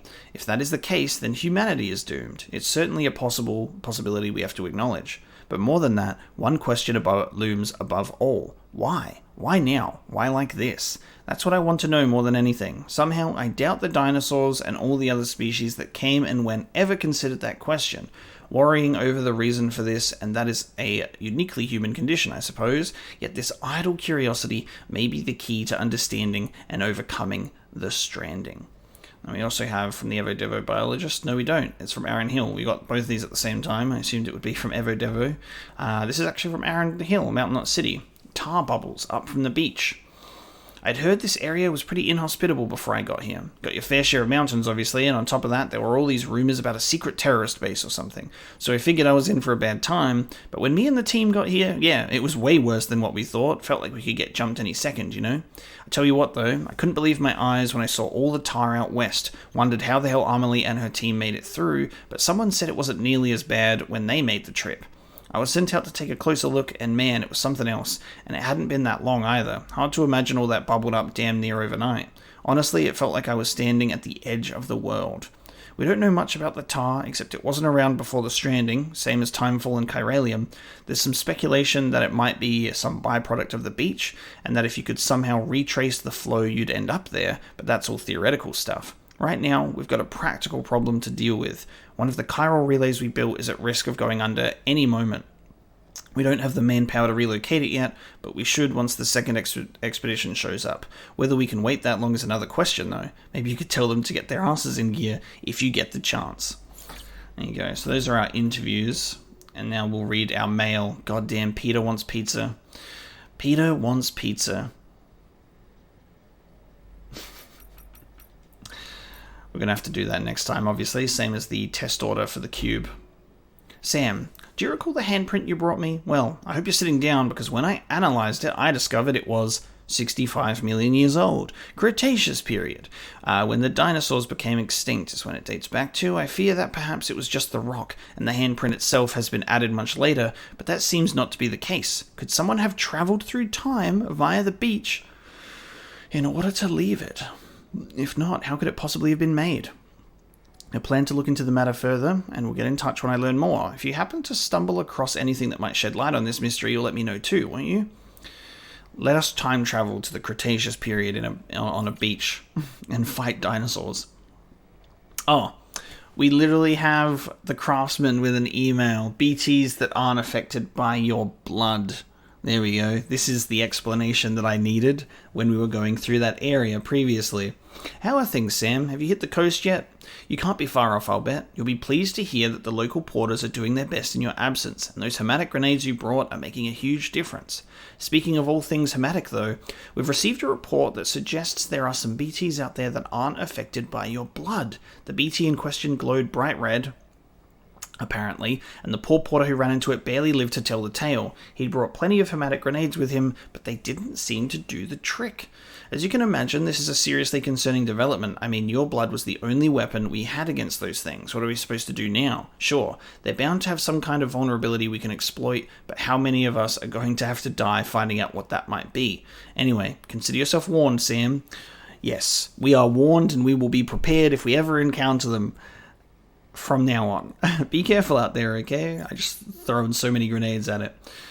Peter Englert, we're gonna leave that. I'm gonna leave that email until next episode because obviously I'm gonna have to make a very, very long journey. I bet he's gonna be like, "Oh, can you pick it up from fucking the other side of the world and bring it to me?" But we'll do it. We only have his star meter, not even at 1 star yet. Chiral Nightmares. Dear Sam, thanks to you, the chiral contamination's all cleared up. Nasty symptoms though, dizziness, headaches, insomnia. At first I was worried it was all down to my isolation in this shelter and the intense focus on my research for the past year, but it got real bad when the nightmares started. I saw the end of the world, a portal to the beach opening and BTs pouring through by the thousands. There was nowhere to run, no time, and they began scooping us up one by one, and then the void outs came, bigger and bigger until a massive one, or several massive ones, enveloped the whole world, and poof, just like that. When I told Hartman about it, he likened it to visions of extinction dooms sufferers tend to experience. It's strange though. After all, we now have incontrovertible proof that chiralium is far from a recent addition to our world. Anyway, that's a problem for a different day. The important thing is that I'm cured, and it's all thanks to you. Lovely. And now another test order, which I will also look at next time because those are 2 things that I will need to do in the next episode to refresh my memory. So with that one, guys, I'm going to bring this episode of Death Stranding to a close. A very epic and lengthy episode with a lot of reading, a lot of stuff. Sam needs to rest, so do I. But thank you so much for watching this episode of Death Stranding. I hope you enjoyed the catch-up because I have a lot more catch-up to do myself. I need to get our preppers in the Mountain Knot region up to 5 stars. I need to get these guys to 5 stars and reap the rewards of that as well, while also heading back to Hartman's lab and doing Peter Englert's pizza delivery and Half-Life portal cubes, all of that kind of nonsense. So guys, there's so much more to come and I am so excited to continue playing as always. So again, I hope you're enjoying the playthrough so far and I will see you next time.